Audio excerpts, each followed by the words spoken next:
Oh, got to shake cobwebs off right quick. Got to do the stretch. Yeah. Once again, we here. Friday Night Lights. Hello, hello. Check 1 2. Is this microphone on? Hello. Yes. Welcome, ladies and gentlemen. This is the Rec Room Sports Crew. Our rendition of In the Hoop, as we normally do on Fridays. We do a little bit, a little closer to 10:30 today, as we got everybody in the building. I'm feeling a little live today. Everybody, thank you for participating in yesterday's event where we uh invaded the ESPN Rec Room Sports Studios. Well, not the Rec Room Sports Studios, but we could call it that. The ESPN 690s, Anajar and Levine Studios. We invaded that yesterday. I don't know if you got a chance to check it out. But we did the damn thing. We sure did. We had some adversity. We traversed the adversity. Ain't nothing like doing something and having a little hard time. Having a hard time at the beginning is what makes it work. Or feel better in the end. So I appreciate that. Thank you again, Alan, for being a part of it, bringing your funk to it. You know what I'm saying? Thank you again, Jay, for doing your part as well. And Bobby G, man, thanks for giving us a tear jerker at the end of the show. I have yet to be unamazed as I watched the last 15 minutes as we all began to reminisce and ponder on your thoughts as we have all had a journey to make it to yesterday's show, bro. So like where just really quickly, where did that come from? Like where did where did that thought like, yeah, a matter of fact, I'm gonna tell everybody. I'm gonna get everybody this time. Where did that come from, dog? It just came from life, man. Like one, if you follow, the Audible podcast on Fridays, I've been pretty much telling everybody a little bit what I've been going through since like Thanksgiving. So it's like certain things happen in your life, and sometimes like life happens and you don't get a chance to really give it the full attention it deserves. Like you've been working for as long as you've been working on to make that happen, and obviously the outside world didn't know what was going on. We all knew what was going on, and it was like, okay, it's here, but I didn't get the chance to ramp up because I had other stuff weighing me down, and it's just like, okay, like it's here. And it's just a reminder, like, man, like literally don't, like, who says you can't, you know like, and I said it in the speech, like I didn't start this podcast journey thinking, you know what, I'm gonna make it to ESPN radio. No, that wasn't the thing. I always start everything with the mindset I'm gonna take it as far as it can go, wherever that may be. Mm-hmm. And for that to be a destination, because I don't believe it's the final destination for any of us, but to hit a milestone like that, man. Like, I mean, and it just the story I read, like meeting Stuart Scott, and like, just pops up. It's like you see these things. We watch these guys. We watch Stephen A. We watch Skip Bayless. We watch Max. We watch Stewart. We watch all these guys, and we try and emulate. And it's like, if only for one day, if only for 2 hours, there's a kid out there who's now going to attempt to try and emulate us. Mm. You know what I mean? So who says you can't? Like, whatever you want to do it, man. Like, to be again in my 40s, going on 50, and to have my voice go across those airwaves, same with you guys. Like, I'm sure you probably shared this news with somebody and yeah, they might have been like, "Oh, that's cool," and we come on, we know what that means. Mm-hmm. Yeah, oh, that's cool, man. That means that's some bullshit. Yeah, good on you, but that's some bullshit. Nah, it's here, bro. It's real, and f you. Like, you know, uh, and early on Audible, I reference Rudy Reyes. I thought I referenced. I can't even remember what I said. I think I referenced him in there. Like, he started his broadcast journey with the intent. to broadcast at 40 years old. He wasn't a teenager thinking, okay, I want to be. He wasn't in his 20s. He didn't make a change and got no. 40 years old, he started that journey. You know what? I want to do this and got there. So and with that, and then I was just thinking about the people that we rock with. Like we know what Scott's going through. And it's just that message. Like, nah, man, this can be beaten. Yeah, we know it's taken a lot of our people and a lot of loved ones from us, but we've also seen a lot of people survive. So Miss Cole, keep fighting. Don't give up. Who says you can't? And just a culmination of all that stuff, man. For sure, for sure. It was a hard hitting moment, and but it was much needed. Jay and I had a conversation afterwards. I know Alan. I got a chance to talk to him. It was much needed. And on that note, I'm gonna go ahead and hit the button, man. We're gonna go ahead and get the show rolling. Let's do this, man.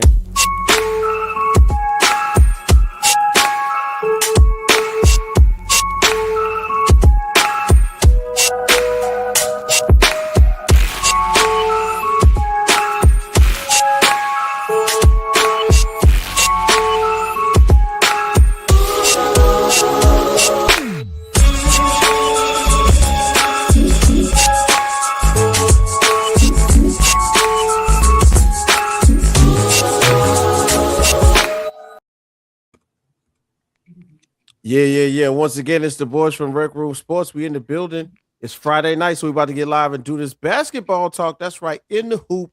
Where we keep it real, we keep it funky, we keep it at 100, and talking about this week in the NBA. Now, today we're gonna miss our brother, our main college correspondent, Evan. He is on assignment, if I'm not mistaken, at a UNF game.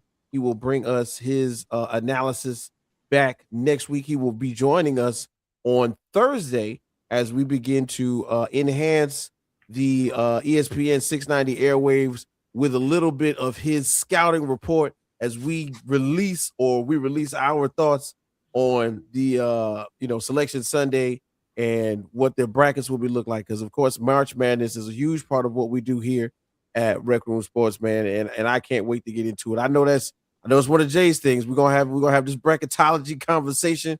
We're looking for these matchups, and I really can't, in all honesty, we have a lot of things that we really are prepared for, but that is always one of them. So make sure before we go too far that you do these things right here, okay? You can find us on Twitter and X. That's at Rec Room Sports. Please go ahead and do that for me. All right. On Instagram, _Rec Room Sports, right? On TikTok at Rec Room Sports Hub, on YouTube at the Rec Room Sports Hub. And do us a big favor. If you got any shout outs or you got any comments, put them in the comment section and rock with us today. But as we get started, we're going to go ahead and jump right into it with one of our warm ups. Something that Jay said we just might as well go ahead and do. What's going on in Wits Basketverse? Now, I don't know if you know, but every once in a while we like to throw this word around to kind of encompass what's going on in our world of sports. But today, I'm just gonna run it down. I'm not gonna ramble too long. I won't be before you long, fellas. Just give me a moment, right? So, of course, everybody knows I'm a Celtics fan, right? It's a known fact. It's been documented on multiple occasions on several shows that I like the Celtics. But the other day, something happened. So much so that I gotta blow the whistle. We had to do something in the back office and make an announcement. After we lost to the Charlotte Hornets, ladies and gentlemen, and I'm not saying it in a disrespectful way, but we lost to the Charlotte Hornets at the tune of 89 to 118. Now that's far fetched. It's really uncommon. That's not a natural order of things. You know what I'm saying? Snakes eat rats, lions kill gazelles. Hornets don't necessarily beat the Celtics. So the natural order was thrown off. But in the end, you'll see where I'm going in a minute. But once that happened, all of a sudden the front office said, "All right, sound the alarm."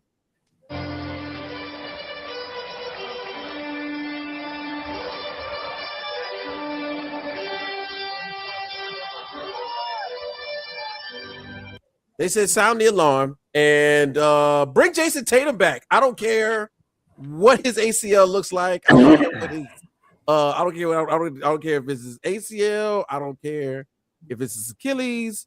Where's Jason Tatum at in his development? And it's y'all remember Stone Cold Steve Austin from for the $1 Million Man? They was like, yeah, we can bring him back. He'll be better. He'll be faster. Be stronger. And then they started showing us dunk packages from Jason Tatum dunking in practice. Jason Tatum crossing up the trainers. You know what I'm saying? Jason Tatum doing the Euro step with nobody in front of. They just started putting out all kinds of propaganda to say, "Hey, look, we lost to Charlotte, all right, but don't worry, please don't be afraid, okay." And today, Jason Tatum made his way back to the court to start, and I personally was excited to see it. He didn't put on the best performance. It wasn't after like I think like almost a season and a half, 10 months. Okay, now that I'm looking at it, 10 months, Jason Tatum was away from the game of basketball, but at the same time, he was traveling with the team. He was practicing. He got on full 5-and-5, 5-on-5 practice within the last 2.5 months. And you got to remember, for recovery, Jason Tatum got the surgery the next day after he tore it. He didn't wait. He didn't go home. He didn't pass go and collect $200. He went and immediately had the surgery. Shout out to him. But as I speak about Jason Tatum and his return and how great it was, and the TD Garden was electric as they took on the Dallas Mavericks, who at this time are not necessarily the most formidable of opponents, but one of the best teams to go out there and trot out your old superstar, who necessarily didn't even need to have to be out there because Jaylen Brown has been doing great. Uh, Top three the MVP voting, in my opinion. Jaylen Brown's been doing awesome, holding it down. Celtics are doing pretty good. Top three in the East. Depending on who wins in the next couple of days, we'll see where they land because it's only 20 more games left. But my conversation is actually about the opponent. Yeah, that's right. The opponent, ladies and gentlemen. Stars on the Charlotte Hornets, brother rising stars. This rookie season is Con Knipple. What? How's that happening? Wait a minute. Let the heat flow through you. I'm not even going to be mad about it because in real life, Conker Nipple right now is averaging 19.2 points, and he's somewhere in the tune of 43.6% from three, flirting around with that 50, 40, 90 rookie season. It's one of those things that very rarely happen. Right now, he leads the entire NBA in made threes, and right now he is shattering the rookie 3-point record, surpassing Keegan Murray's 206. And it's what he did that in 59 games. We got 20 more left. So if it was 206, he did it in 59 games. We got 20 more games left. The record is going to be pretty much untouchable by the time this is finished. Right now, the Hornets are above 500. At one point in time, they were on a 6-game win streak. Don Knipple had, I believe, if I'm not mistaken, 8 of them games he had between 20 to 25 points. It's wild to say that somehow, some way, we're having an argument about who will be the rookie of the year. Now, I know what you're saying. I know. I'm almost done. The whole idea is right now, what makes the rookie of the year qualifications, ladies and gentlemen? The rookie of the year qualifications are simple as are to be as such. Let it be your first year, right? Play best, have an impact on the court. Basic, real simple, right? But when you think about the qualifications and the criteria for like the MVP, you got to have about 65 games played out of 82 in order to compete. Right now, Con Knipple has 59 games played. Cooper Flag has 49. The best ability is availability. We all know that. So somewhere in what I'm saying with all of those stats, with all of those records, with the way that the Charlotte Hornets are playing, with the impact that Con Knipple is having on the Charlotte Hornets, are we really having a conversation about who is going to be the rookie of the year? Like, for real, we really having a conversation about it? Because if we are, maybe we need to refer to back in the day where we had co-rookie of the years in Jason Kidd and Grant Hill. That is the only thing that I see possible. Because if you're going to say Cooper Flag has had a similar impact on the Dallas Mavericks, which is true, because of course they gave away Anthony Davis. Kyrie Irving is deciding to sit out for the entirety of the season. They've had a lot of flux, have been in turmoil. one of the most consistent players on the team have been one Cooper Flag. I can see your argument, but if they're not sharing it, it's gotta go. It's gotta go to Continental. Period. Done deal. Continental, Rookie of the Year, shattering the 3-point record. Charlotte Hornets back in the game. Magic City and Atlanta Hawks on the 16th. I just had to throw that. I just had to throw that in there. And Magic City with the Atlanta Hawks, they had nothing to do with Continental, but I just wanted y'all to know on the 16th, March 16th, Magic City will be in State Farm Arena. Okay, but in real life, though, in all seriousness, ladies and gentlemen, we got to be real about the criteria for the voting process.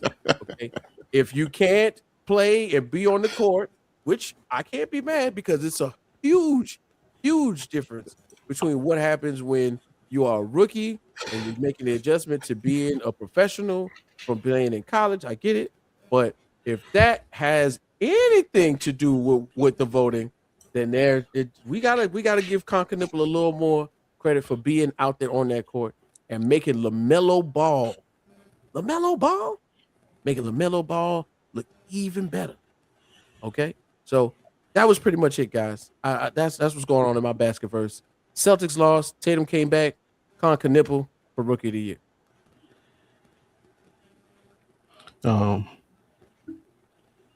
I told you. No, you said it. No, I told you. I mean, don't get it twisted. Cooper Flag will have a better career. He's just a different kind of player. Remember, he's also super young. He really should be in college right now. But I felt coming into the draft the most pro ready. Shout out to Danny. The most pro ready player coming into this draft was Con Knipple. And he's proven me right. But I don't even think there's a split. Even if Cooper does hit the game mark, there's no split.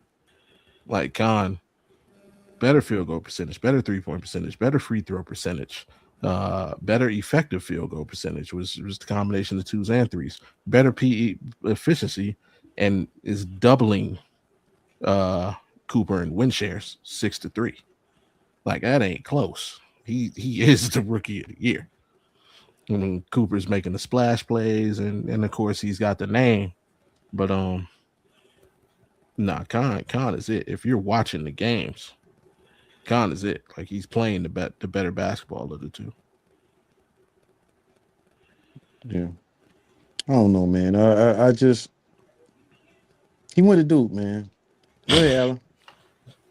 Oh, He went to Duke. I forgot. I ain't got nothing to say. I mean, how do I follow that up? Oh, he went to Duke. That's it.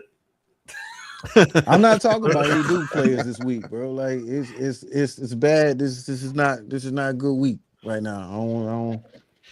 I'm not in it right now. I'm not. Thank you, Danny. Yeah. That's it. I mean, Cooper Flag's going to be that guy for years to come, like Bobby said. Yeah. But for right now, Knipp will be my Rookie of the Year pick if I had a pick. So, yeah, that's all I got. So, man, all right, and I'm going to put this in there because I thought it was a really not necessarily a wild take, but I thought it was a really wild comparison, right? So y'all know me. I get up, I watch, Sports Center. I'm watching on Sportsmanlike. I was home. I had a day off the other day. I watched Stephen A. Smith and First Take and Jason Williams and all those guys. And Stephen A. Smith said something that caught my attention, and I had to think of. I really had to take a deep thought into whom else could be in the position of what I'm saying. What he said was this: Con Knipple right now is the most electric rookie, right? And he should win Rookie of the Year. But over time, career-wise, Cooper Flag will be the best white American player ever. And then I was like, dang, who else could take that moniker right now? And then I immediately went Larry Bird, right? But the list You know what I'm saying? The list of players, and we're here in the Hoop and Rec Room Sports. I want everybody to know we're not a colorism type of show, but facts are facts. White American born basketball players are not as prominent as European white basketball players, right? And when you think about hard and long conversations where you can't really get to the bottom of it, one of the first names you're going to think of is Larry Bird. Fellas, is there another name that comes to mind of a American born white basketball player that has had some notoriety in the past 20 years? You know, been a star player or even a decent role player. Can we name one or two? And I know Bobby got one. I know what Bobby has one because he's from the Cleveland one. I know. You want a decent role player? I mean, yeah, Minnesota Kevin Love was dominant. If you want a role player, but JJ Redick, you know, I mean, who also, if you want to take into consideration his college career, you know, he was a stud. Hell, Tyler Hero. Like, what are we talking about, man? We have to give. This is gonna sound crazy. We have to give more credence to our non-melanated brothers, man. they got some hoopers. I mean, if I'm gonna be the homer guy here, Alex Caruso. Yeah, Caruso, Chet. Like, what are we talking about? Okay, I'm talking about transcendent and what. I mean, Caruso, Jay that came out. Came out of North Carolina. Chet was literally Wemby before Wemby. We're not gonna say it. Came out of North Carolina, went crazy, played for the Pacers. We're not gonna talk about Psycho T, bro. Like a little bit. Tyler Hansford, he was okay for a role player. Yeah. Okay. All right. Nah, man. But, I mean, you gotta. If anybody wants to compare Larry Bird to Cooper Flag, and I said it. I did say it at some point. It's the only thing I'm gonna say that he will be better player than Larry Bird. Larry Bird, you got to understand, like Larry Bird was put on a team that was set up to win championships already. All he had to do was just do what he did. If we would have put Cooper Flag on, well, right now, you can't really call the most dominant. What if he went to the Nuggets? You understand what I'm saying? Like, what if he went to? He would be the second best player on the team. But can you imagine? Well, I mean, if you look at Larry Bird was the best Celtic day one. Really? I'm saying, man, I get all of that, but the team was.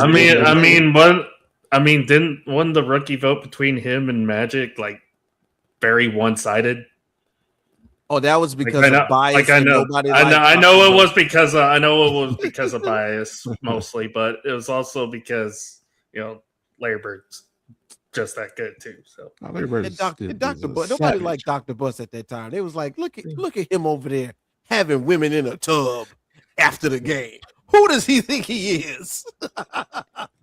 Sitting in there with Magic. I see interviews. I see interviews with older players. They would always say that Larry Bird would trash talk you and then make you look bad in a matter of 5 minutes. I'm gonna ask y'all a quick question, and of course we can move on because I don't want to stay too long. I gotta hear the rest of Jay's argument. Go ahead. When you start talking about the LeBron Mike thing. And we're done with the 90s and the 80s. You still have to say, look who we're playing against. You know what I mean? When it comes to that, you still have to kind of say, look who we're playing against. Look at how the Celtics teams were. Look at all these terrible teams that were actually in the league at the time. All I'm saying is, stat-wise, when we look at the end of his career, he has the capability to have better stats. That's it. That's all. You know what I'm saying? Probably won't be as decorated. We know that. You know what I mean? All I'm saying is when you look at his numbers is gonna speak for itself. That's it. That's all I would say he would top Larry Bird in, but of course, not as decorated. He's not gonna, I'm talking about all facets. He's not gonna be a, 3-point champion and walk in the damn locker room and say who's who's Yeah, yeah, who's he ain't doing finishing that. second. You know what I'm He saying? not Like, doing yeah, that. Okay, it's so let me understand you. Okay, you're just saying statistically he'll compound more stat, but okay, who will be the better basketball player, ooh, regardless of stats? I still think he'll be good enough to at least get to a certain pedestal of something we haven't seen before. Yeah, but you still think Bird will overall Yeah, will be the better player? yeah, he'd be more the decorated player. He'll be the Okay, more, what he brought to the game. You can't top that. But okay, what I'm just saying, stat wise, I feel you. the longevity, the fact that he'll have the opportunity to control the pace of the game, control the ball, control the offense. He'll have more of an opportunity if you really look at it. Larry didn't play with he played with Hall of Famers at point guard. You know what I mean? But to say he'll be handling the ball, to say that he has a chance to learn from one of the best point guards in the game, I mean, I'm done, man. I I, said I I, wasn't only gonna say one thing. That's it, bro. I'm not talking about no I good would have players said, no man, more. I'm Oh people done. man. people sleep Eh, on Bird. People forget he's one of the only superstars who can say he beat every single superstar of his era. He beat Magic. He beat Jordan. He beat Isaiah. He beat Dominique. He beat Barkley. He beat Elijah Wan. He beat Raps. All of them. He beat them all. And big shout out to Evan Wheeler for P5 who was just so happened to be watching on Instagram right now. I know Evan would have a hell of an argument right about now.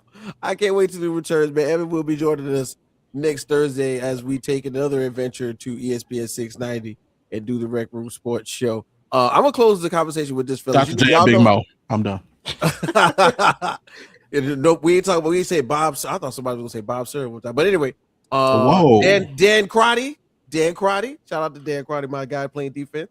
But my whole thing was I watched that Showtime show, man, and they said a lot of it was, of course, hyperbole. But one of the things that the writers said was for certain, and they knew this for a fact.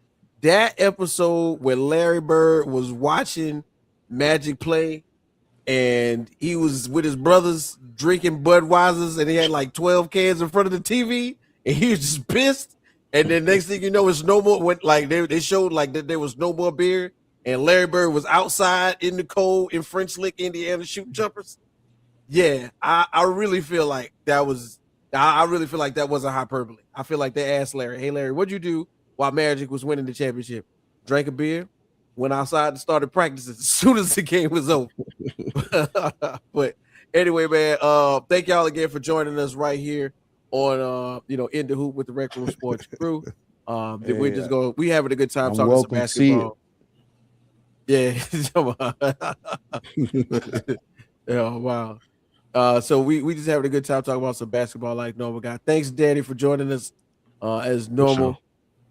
So as we continue on, one of the things that we get to marvel at in our lifetime of basketball viewing, right, would be the maintained dominance of one player.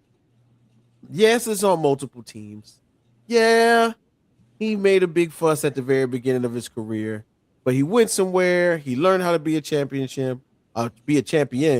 took that championship mentality to another organization, moved to LA, and now in year almost infinity, I feel like I don't even feel like it's 20 because we technically been watching him since high school. Um, we're watching LeBron James milestones get crossed off the board left and right. Scoring titles, rebounding titles, assists, which possibly he'll break because of course nobody can reach John Stockton's assist milestones, but other than LeBron, probably. You know what I'm saying? There's so many to be marveled at, to be respected, and very soon, the pantheon of basketball will read LeBron James on just about every stat column. Um, those milestones, man. Jay, as we are trotting closer and more into other ones, what are we thinking about the ones that we know so far and the ones he's getting to at this very moment? I mean, it makes me think more of the person that he surpassed, man. Kareem, man. Like, will we ever see? We seeing we KD is still playing. We still have some, I guess you say OGs, still doing their thing. But man, 20 something seasons, the way Kareem did it, I just it just made me think more. You talk about somebody who he didn't shoot any threes. You know what I mean? Like his field goal made cool. It's just he's the person that he passed. It just makes me think more about the person that he actually passed, man. It Mhm. just made me marvel at just Kareem's whole career. And how he had his own change up, if you really look at it, in his own way. He actually changed his name. He went from Milwaukee to LA. Like I said, I mean, as far as LeBron, man, like I always used to have this thing on LeBron, like, hey, if you get to play that long, you would be you would have those high numbers as well. He's always been available. He's been durable. You know what I mean? He's been high quality as an athlete you can get in any type of damn sport.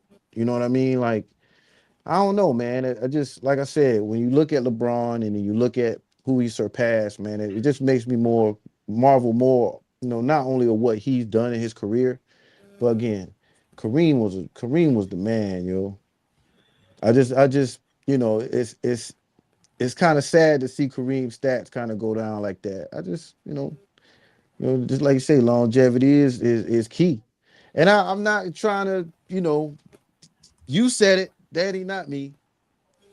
You said it, not me. I'm not trying to say that my argument was like, if you could play 20 something seasons, that does not mean you're gonna be able to play 20 something seasons at high level. Um, man, like I mean, we could think of so many players that played at least like 13. We used to marvel at people who played 13 seasons, 15 seasons, but they were role players. They don't have the stats that LeBron James did. So I just you can be there, you can be present. That's like going to school and getting a perfect attendance certificate. You know what I mean? I don't know about you. I know Wit understands.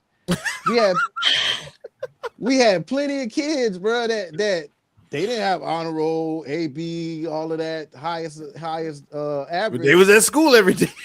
He used to call, hey, J. Sheen Hepard, perfect attendance. Whitfield Westcott, perfect attendance. Like, wasn't there to get anything else. Like, you can get perfect attendance, but can you actually do well while you're there? That's I mean, you got to give it up to LeBron for that, man. He was there to actually play at a high level while he had the chance. Like every chance he got, he played at a high level. And yeah, he's been there to do it, but you still have to do it. I just that's you can't knock that. Yeah. And thank you, Jay, for making that make sense. I Oh was going damn, to Danny, just never mind. yeah. I will I'm going. I'll curse out Danny later. We'll He you said, Dan, you see Dan, you see why. Danny's an old head. He's of the old guard. So Yeah. Nah, This was it right nah. here. damn, This was the one right here for me, the flopping style. Okay. So this what I was going to say was, Jay, you made Stay you pretty tuned, much Danny. hit the nail on the head, right? So I was thinking to myself, like, so like Mike Conley has been around for a while, right? Participation award goes there, but Mike Conley played a part in, you know, a lot of that build up for those early, for those early iterations of two teams, pretty much, whether it be Memphis or the early immersion of what is now the Timberwolves. It was Mike Conley. Vince Carter. Vince Carter was a little bit of everywhere towards the end of his career, and they brought him in to be one of those, veterans that, hey, look, he'll come in and get a bucket, but you want to learn from him. A lot of players don't age gracefully and don't age out as well, especially with their skill set. I saw LeBron with my own two eyes catch an alley the other day. You know what I'm saying? And that's to me an enormous feat of age and durability.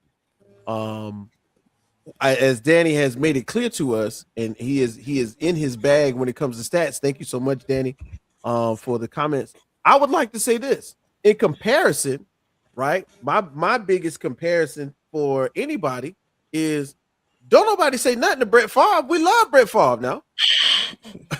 Some boy love Brett Favre. Oh, the gunslinger mentality.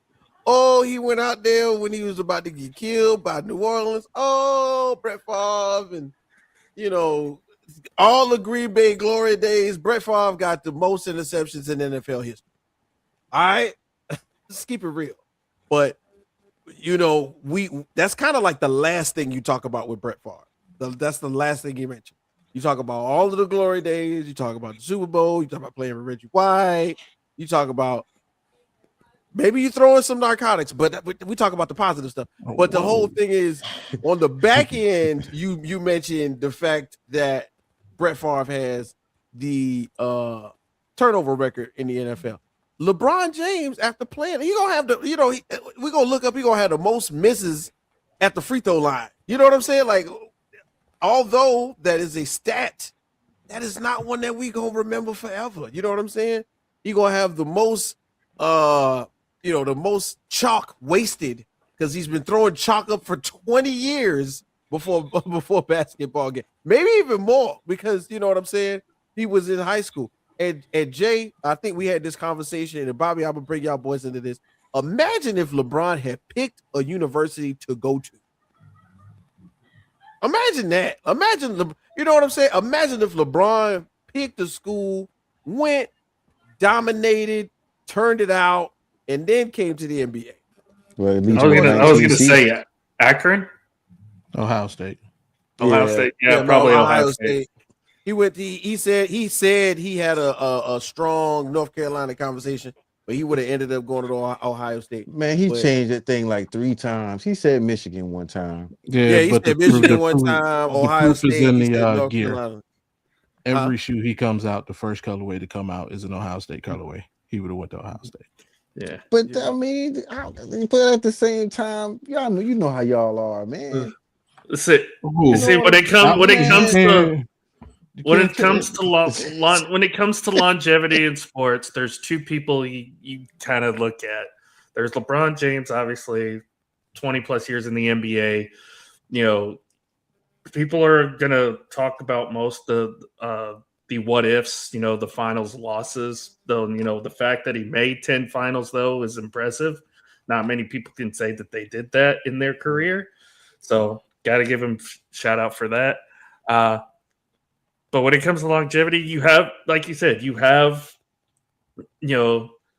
what he's done. Obviously, the stats are going to be remembered. Like you said, the 10 trips to the finals are going to be remembered.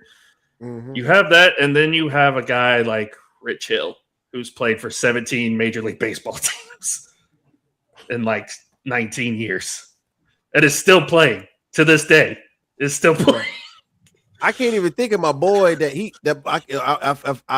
should have thought about this, but it just came to my mind. I can't even think of my guy from the NFL who's been on like 12 teams, and he now has like a Mint Mobile commercial where he's taking off jerseys and saying, "I've switched teams so many times, I kept having to switch phone numbers." But he's been in the NFL for the long ride.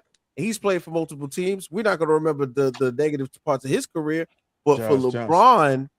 LeBron's whole thing, and something else I think really gets put to like the back burner, the resurrection of Dwayne Wade's career.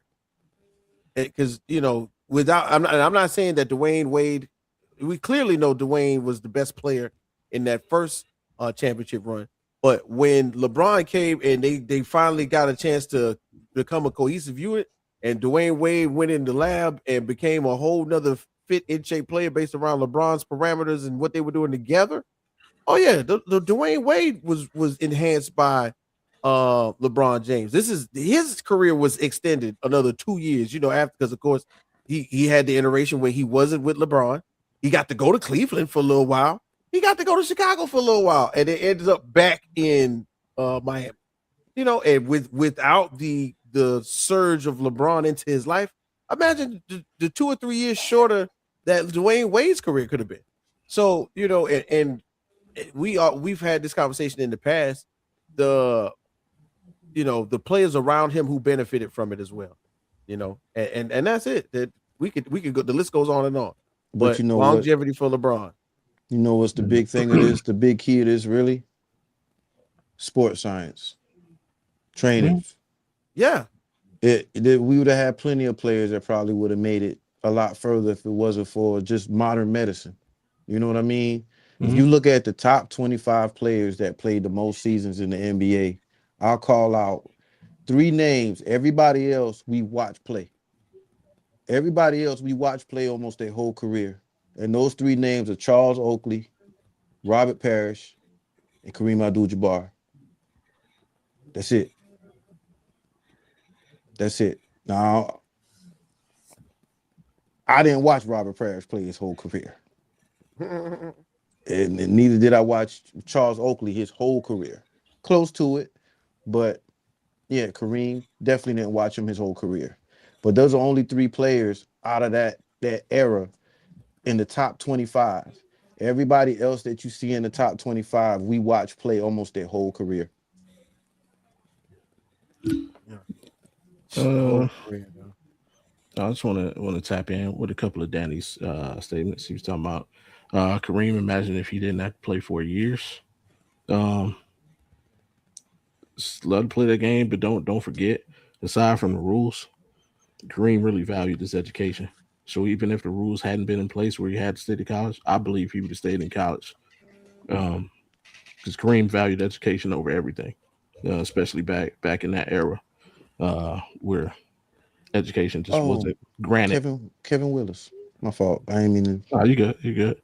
You know, Strong as Kevin. That level of education wasn't provided to a lot of Black Americans. The second, the I hate the physicality debate because it's look at the players. Like I know people like to make fun. There's all the flop and all of that, but I take it to the Shaq argument. This dude is 6'8". I mean, I know coming into the league he was listed at 250. I don't believe LeBron James has ever been under 270 pounds in his entire career. If he gets hit by James Harden, how do you know? He can steamroll every single player in the NBA. So when he's fouled, how do you know? Like he has to draw the attention. He has to let you know he got fouled. The same way Shaq did. Shaq got fouled every time he touched the ball. Every time. But how do you know? He has to overreact to it. I heard they I forget whatever channel the OKC game was on the other day. But they showed SGA over exaggerating. Now that's a flop. Carl Okay, Anthony Dorster. Towns. No, Carl Anthony Towns slapped him on the wrist, and he didn't react until after he completely finished his shooting motion and kicked his leg out, and he kicked OG Anunoby in the stomach. Like that was a flop. But and if he'd have played in that era, like, do you really think 6'8", 270 pounds is folding to the play? Do you realize how skinny the players were in that era? He would have been the biggest human being in the league. And that's including the bigs. Like, Wilt Chamberlain, a lot of his career gets discredited because he was the largest dude in the league. The same thing would happen to LeBron back in that era. So it's like that. And yeah, you're absolutely right. He takes care of his body. Jay's right with the advances in today's medicine, but a lot of it is the dude was just blessed with good genetics and able to stay healthy. Amazing genetics, able to stay healthy, and And that's another thing I want to bring up too is like when LeBron first came into the league, there was all this fanfare. Everybody loved him. He was doing great. Obviously, the minute he goes to Miami, it becomes a whole circus and everything. He becomes public enemy number one to some people's eyes. It just seems to me like, and it's with not just with the NBA, but it's with every sport. It's like people just don't like to see success. I don't understand why. Like, I'm not like I'll personally come out and say I'm not the biggest fan of LeBron James, but I think there's sometimes he gets a little too much hate. And I think that's can be said with other teams as well. Like obviously Kansas City at one point we saw the Chiefs as the underdogs. Oh, they're going to be the ones to finally, slay the evil empire and the New England Patriots. All of a sudden they become the villains. Why do people not like success? I don't understand that. I mean, that's just the American way. Somebody has to be hated. There has to be a yin to the yang. If there's somebody that we want to win, they got to beat somebody. So it has to be somebody that we need to lose. I mean, as long as it's not Kevin Durant, I'm fine. See, there it is. and look, I'm gonna close this out like this, right? One of the main things I like to think about, just on top of what Jay's subject matter was, is the unencumbered longevity that he's had when we ain't had no outside news of LeBron. Something that is like totally unheard of in the era of social media and paparazzi and cameras and phones, and we don't hear nothing about LeBron outside of basketball and positive things. That's it. And then on top of that, as of recently, he has also produced offspring who is of basketball NBA caliber. Not only is he gonna have all the records, but his kids is gonna be in the NBA soon too. Both of them. Like I don't know. You know what I'm saying? No comment. That's he got one in there now. We got a little suspect. We worried about how that happened and nepotism and all of that. But the other one, I don't know. The other one, I don't think I don't think the other one got no problems. But He of ain't course, even playing right now. not. But the point is, if it win, that was the one that actually, and Jay saw it. That was the one we was like, hey, wait a minute, he looking, what is that, 2-3 years ago? We saw him at the Peach Jam. Bryce was the one we was like, hold up, yeah, that's his daddy, right there. You know what I'm saying? But anyway, as I digress, I think this was a great conversation, guys. Once again, LeBron, 20 years of the game, traversing milestones, more of them to come. And of course, here or in the hoop, we will be discussing them. Going forward, guys, I think this is a big deal here. We've had the trade deadline come and go. We've had players have injury. We've had players show up and show out in certain places. Shout out to you, Bobby, with James Harden in Cleveland. But there are some debuts that we haven't quite seen yet, and some that are on the way within the next week or so. I'm excited to talk about them and see them as well. So let's talk about some late debuts, man. Darius Garland, Trey Young, Jason Tatum, who played today. What each player brings to their respective team. Now, I don't know what it is, right? But I laughed because I got Prime, so I'm watching, the Prime network broadcast. I swear on my mama, I never heard Darius Garland talk in my life until until he was injured. But Darius Garland has talked about playing for the Clippers for like 2 months. Like every time they get the opportunity to go, yeah. So I kid you not, Joe. I kid you not. And I think Jay probably seen the same thing. Every time he get on there, they be like, yeah. So how's the conversation with you and Kawhi? What conversation? What is Kawhi and me talking about, bruh? Bruh was sitting next. He basically wanted to say, bruh sat next to me and ain't say nothing. He just like look at the defense.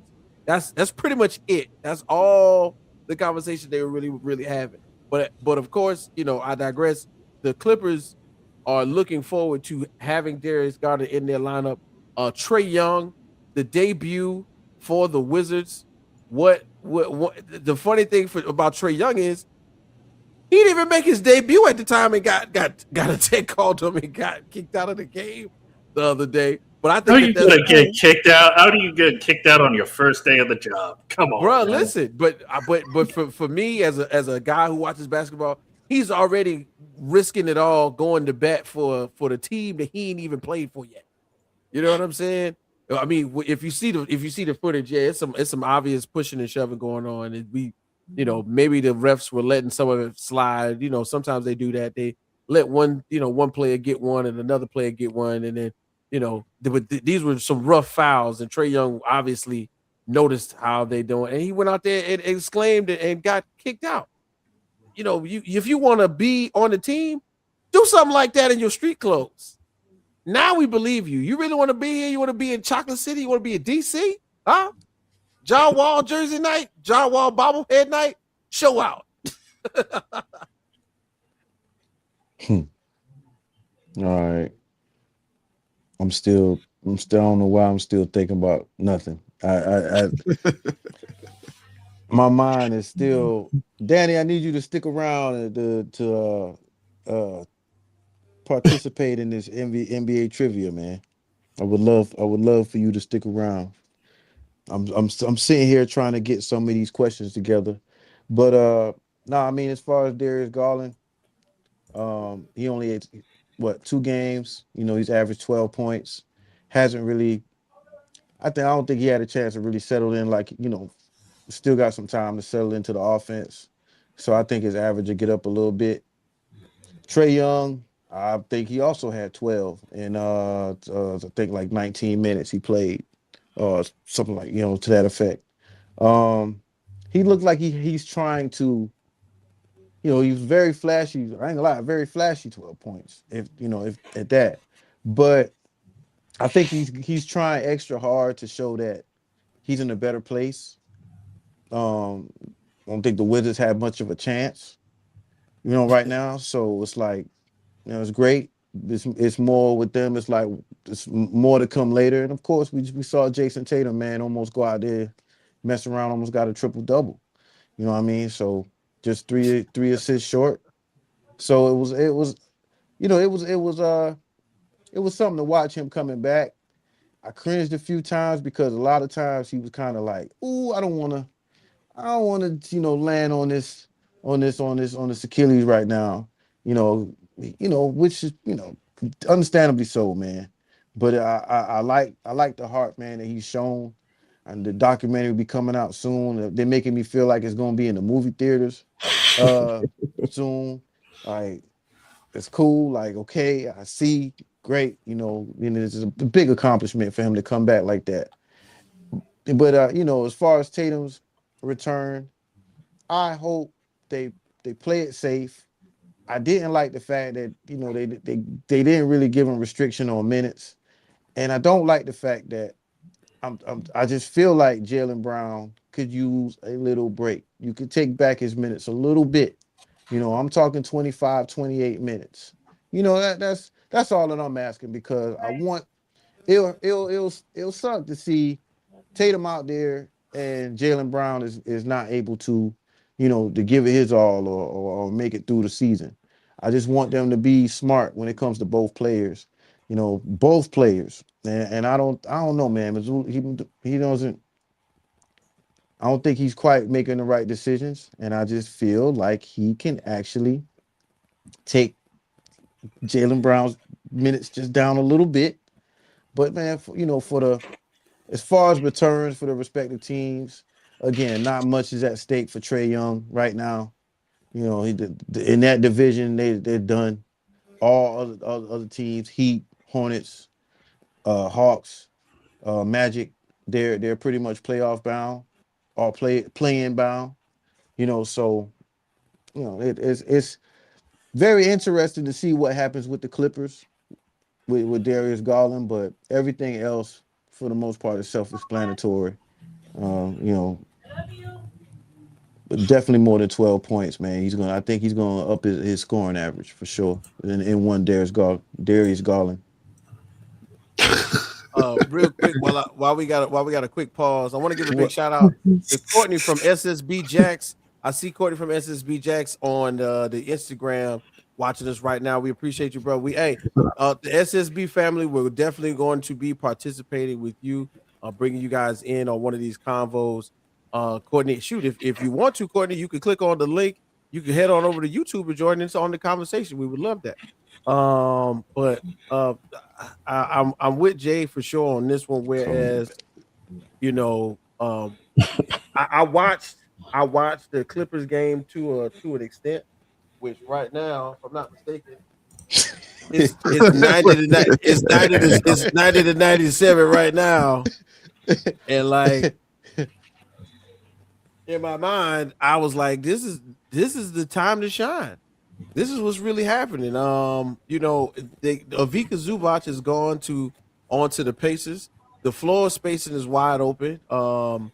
You know, having the ability to catch and shoot or to penetrate it and pass, like Darius Garland has had the ability to in the past. I think that's something that Kawhi Leonard would need right now. Like you said, Jay, he hasn't really had the ability to quite fit in. But getting him in there where he can contribute, I think this would be a key part. And then somebody else I was looking at, and I forgot all about Benedict Mathurin from the Pacers. If y'all forgot, Benedict Mathurin was a huge part of that Pacers run that went to right. the finals. Benedict Mathurin plays, is a great 3-and-D guy. The two of them together, alleviating some of that stress from Kawhi, I think is going to be a huge, huge boost for the Clippers, man. Kendrick Nunn out there is doing a great job. He's also a 3-and-D guy. He goes out there, he plays hard, he goes hard the whole time, but he's not the get a bucket type of guy. I think right there is where Darius Garland fills in. We let Kawhi sit down, catch a breather, and we start doing all the sets for Darius Garland in the Clippers uniform. It could be worth something.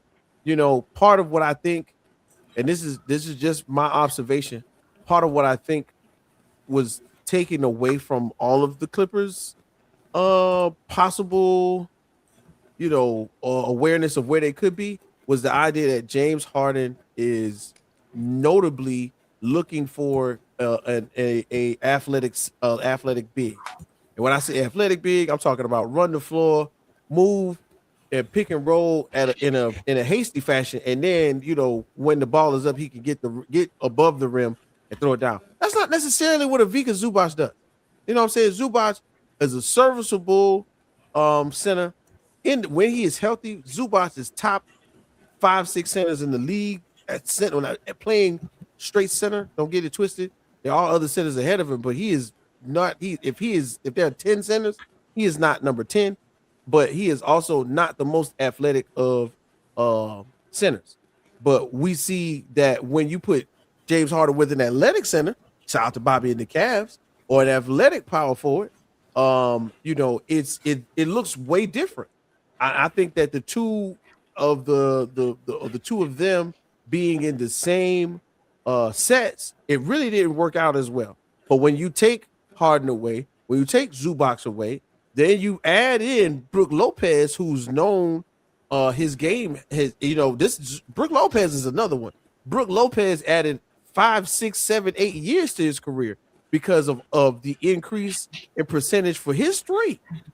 Y'all remember Brook Lopez and his brother from Stanford? They was not 3-point shooters. But once the game began to change, one brother pretty much stayed the same. Even had a great stint in in a Blazers uniform, if I'm not mistaken, right, Jay?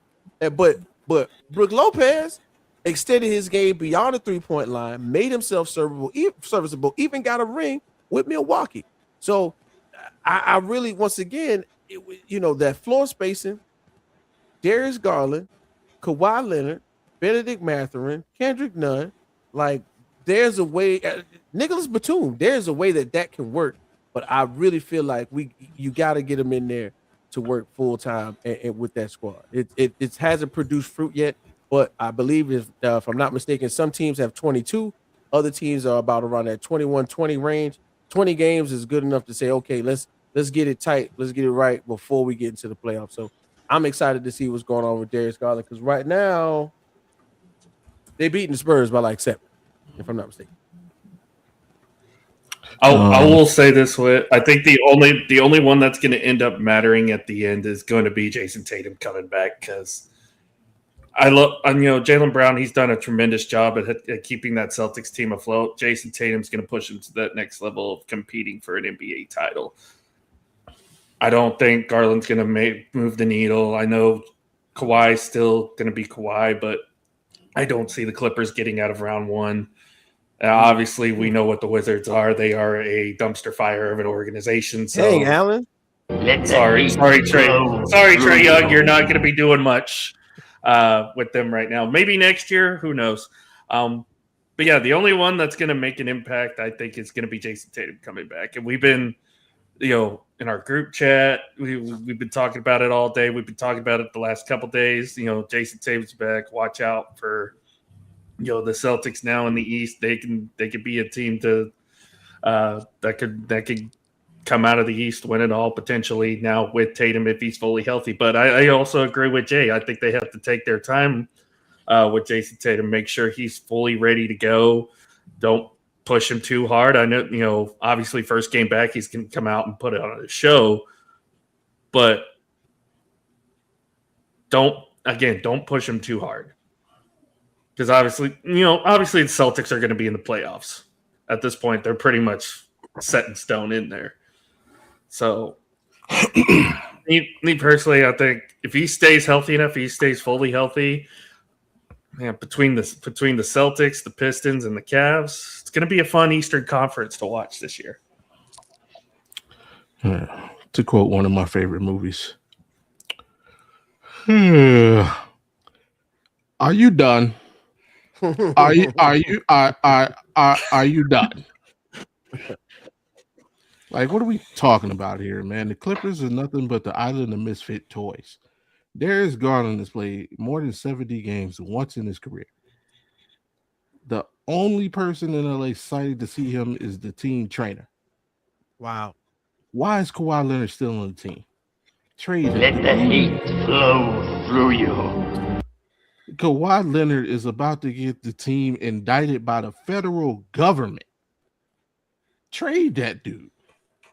Like, we got, and I'm sorry, Whit. I'm sorry you wasted all your time talking all that, because there's nothing to be excited about the Clippers. They're not even 500. Like, what are we doing? And I apologize for your Celtics too, Alan. What are we talking? No, Jason Tatum's not a different spec. They beat the Dallas Mavericks. The last 3 real basketball teams they played, they lost all those games handily. They got blown out by the Knicks. They got blown out by the Hornets. They got blown out by the Nuggets. He ain't making that much of a difference. Like, we got to stop it. Man, just sit down. Let Jaylen Brown finish off his third place MVP finish. Like, just do that, man. You coming back?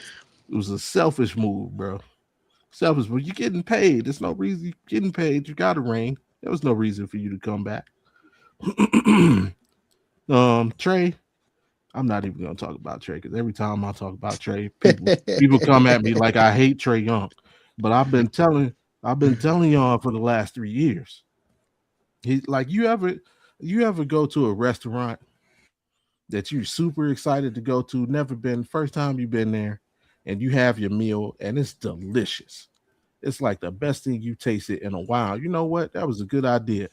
But then, like 30 minutes after you leave the restaurant, you hungry again. That's Trey Young. Man. That's Trey Young. That is Trey Young. Empty calorie stats. He doesn't care about winning. He doesn't play winning basketball. The man demanded a trade from a mediocre team and demanded that he be traded to a worse team. How do you do that? How do you do that? What are we doing, Trey? You could have asked to go to the Bucks with Giannis. It made him happy. You could have asked to get. We were trying to get rid of Darius Garland. You could have asked to go to the Cavs. You could have asked to go to the. This man chose to go to the Washington Generals. What? No, I did not mess that up. I said it on purpose. And who'd you get to be your running mate? Mr. Street Clothes himself. Like, we could. There's nothing in these debuts to be excited about because they're not going to amount to anything. Like, it's this. Jonathan Kuminga is the most excited thing, and that's sad. And Jonathan Kuminga is the most exciting thing that we have seen. Like, and it's not even because he's a bad player or anything, but he's not a needle. Like, we should be talking about that. Something should have moved the needle that we have this, but no, it's Jonathan Kuminga, and that's just bad for basketball right now. Dang. I really feel like a big part of his decision to move on and going to Washington was because he knew that they had the money to give him a big contract. Yes, that's it. Yeah, because he just, and I like, get paid, young fella. Yeah, just like what the dude say in the whack honors, come on, getting paid. Good on you. I love it for you. But, like I told you, and a matter of fact, I told y'all last season, the Hawks need to move on from Trae Young and build around Jalen Johnson. And I said this when Jalen Johnson was injured. And I know it wasn't Jay, it wasn't Whit, it wasn't Allen. I can't remember who was on the show. They started laughing. Well, look at us now. Like, the man, he must be reading Ben Simmons' book or something. Because that's all it is. I don't know what to say, man. And the Clippers, man. How to get paid for doing nothing. Yeah, the Clippers are the only sports franchise that make me proud to be a Browns fan. Because we may be bad, but the Clippers ain't ever gonna do nothing. That's crazy, bro. We just somehow got a Browns reference in a basketball show. Yeah. The Clippers essentially gave us an NBA championship, so thank you to the Los Angeles Clippers. That's crazy. Yeah, and listen, I'll finish pretty much close it like this, man. There's so many ways that we can wish Trae Young had did other things with that team. But you know what they did right after he left? March 16th, ladies and gentlemen. I'm talking about March 16th once again. Atlanta. Magic City Night. They could have been doing Magic City Night while he was there, but they waited until he was gone. Okay. Yeah, they said it's on now. You want to do something with Magic City? Trae Young is gone. Let's do something new and bring the people to the building. What are we going to do? We're going to have lemon pepper wings on every concession stand. I don't care what restaurant they got. They going to have lemon pepper wings from Magic City in there that day. That's what really happened. Okay. I don't know if y'all understand. I don't know if y'all understand. Jay was there way longer than I got to. I got to smell it, be there, near it, drive by it. I would be pissed if I had been there as long as Trae Young had been there, and then as soon as I leave, they think to do a Magic City Night.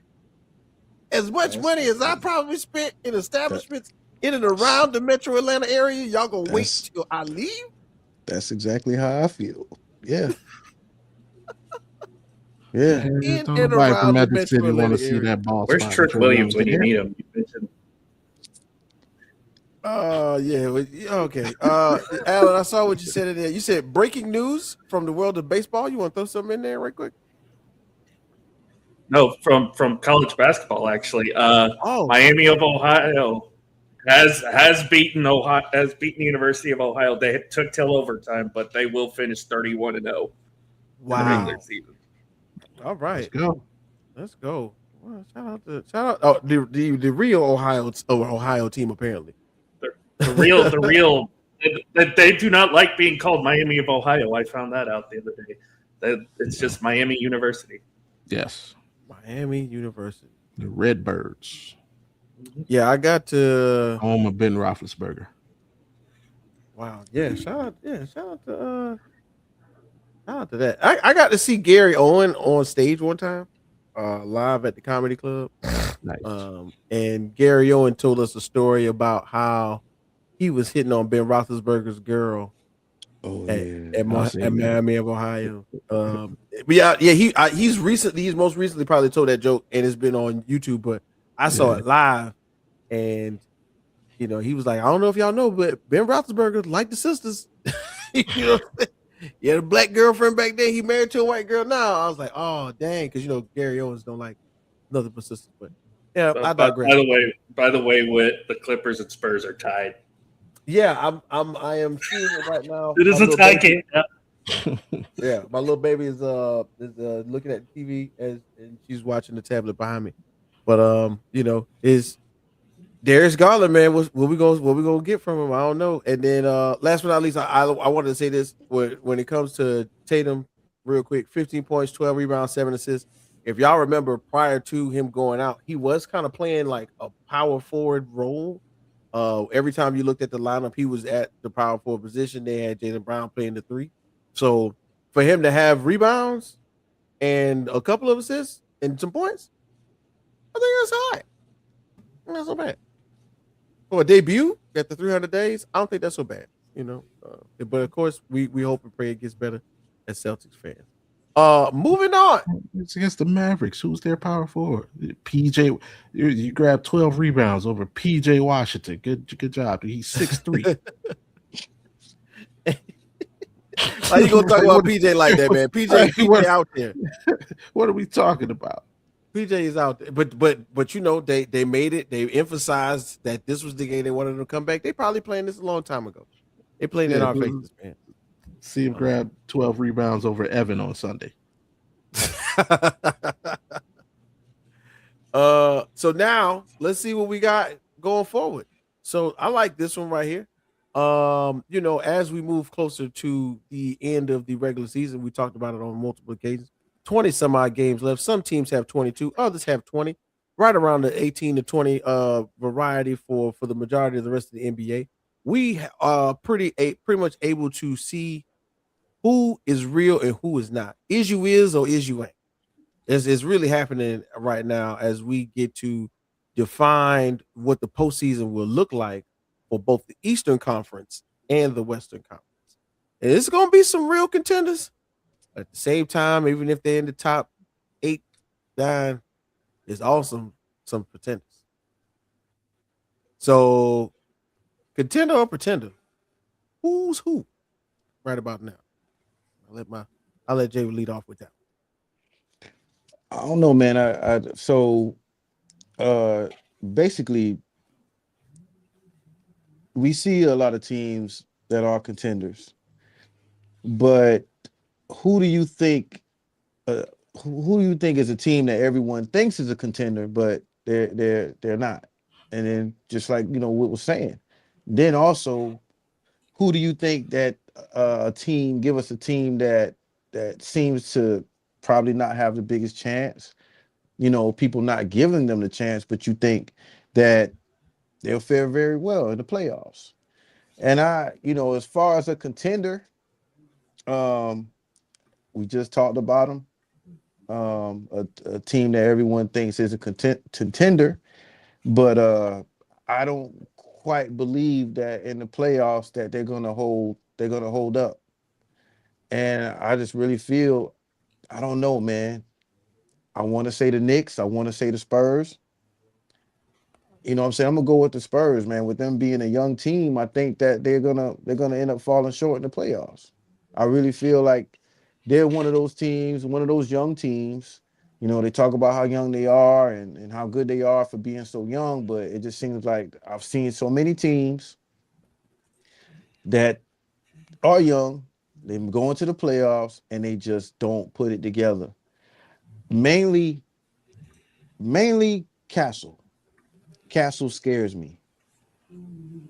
He has these brain farts on offense and on defense. We're watching it right now. You know, in the Clippers game, I've seen plenty of mistakes that is just yes, he's young, but in the playoffs, you cannot have those mistakes, man. I see too many mistakes from Castle that he should. I can't say he shouldn't be making because he's a young player. Like he's gonna go through the bumps and bruises of trying to learn in the NBA. I get it. But as far as where they're putting themselves, being the number two team in the Western Conference, I just don't see them, and I just don't see them staying consistent. I put it like that. I don't see them staying consistent. And you know, if they depending on who they get as a matchup, they cannot go blow for blow, put them away. And I don't think the Spurs are going to be able to put whoever they see to start to start the playoffs. I just really see them. You know, I wanted to say the Knicks because, hey man, when I seen that damn ball with that finger roll, man, of Patrick Ewing's roll out of that damn basket, I was done. I'm done with the Knicks. I don't care what they do. You know what I mean? But I'm gonna say the Spurs, man, because they're just so young, and it's always that young team that you know, they look good, they look great. You know what I'm saying? They're only in front of the Timberwolves by what, you know, like 5 games, but the Timberwolves have won 5 in a row. I want to say in the Western Conference that the Timberwolves have the best winning streak in the conference. You know what I mean? So they're gonna be catching up the best of their ability. I think they could probably surpass the Spurs. Haven't seen the schedule moving forward, but the team that everyone is not really counting on to do anything, you know, being kind of quiet. Hey man, again, you mentioned them earlier. Magic City night is gonna be a great event. I'm actually working on tickets, y'all. I know somebody to let y'all know tickets are like the cheapest tickets seem like they're like around the average of like 287. Just to let y'all know. But yeah, Woo. like um I'm sure that that's what they're saying, man. But the like tickets went up like I think what 300%. You know what I mean for that night, which is crazy. I've never heard anything like that. But it's the Hawks, man. Again, in their conference, I think they have the largest winning streak. 5 in a row. Most athletic team. They have like stars. I think I don't want to say stars, but they have players that they have a lot of 3-and-D players. You know what I'm saying? Dyson Daniels, when once he's fully there. I don't know if he's still healthy at this point, but I think he could make a difference. I think Risa Shea could make a difference. And you know, just like Bobby alluded to earlier, he said, you know, as far as Jalen Johnson, man, and then you know, Kaminga didn't play the other night, and they it's the Bucks, but with the you know, Giannis coming back, I mean, they pretty much put them to waste, man. So I'm sorry to stop. Boston, Detroit, Cleveland contenders, okay. All right, I hear you. But nah, it's the Hawks, man.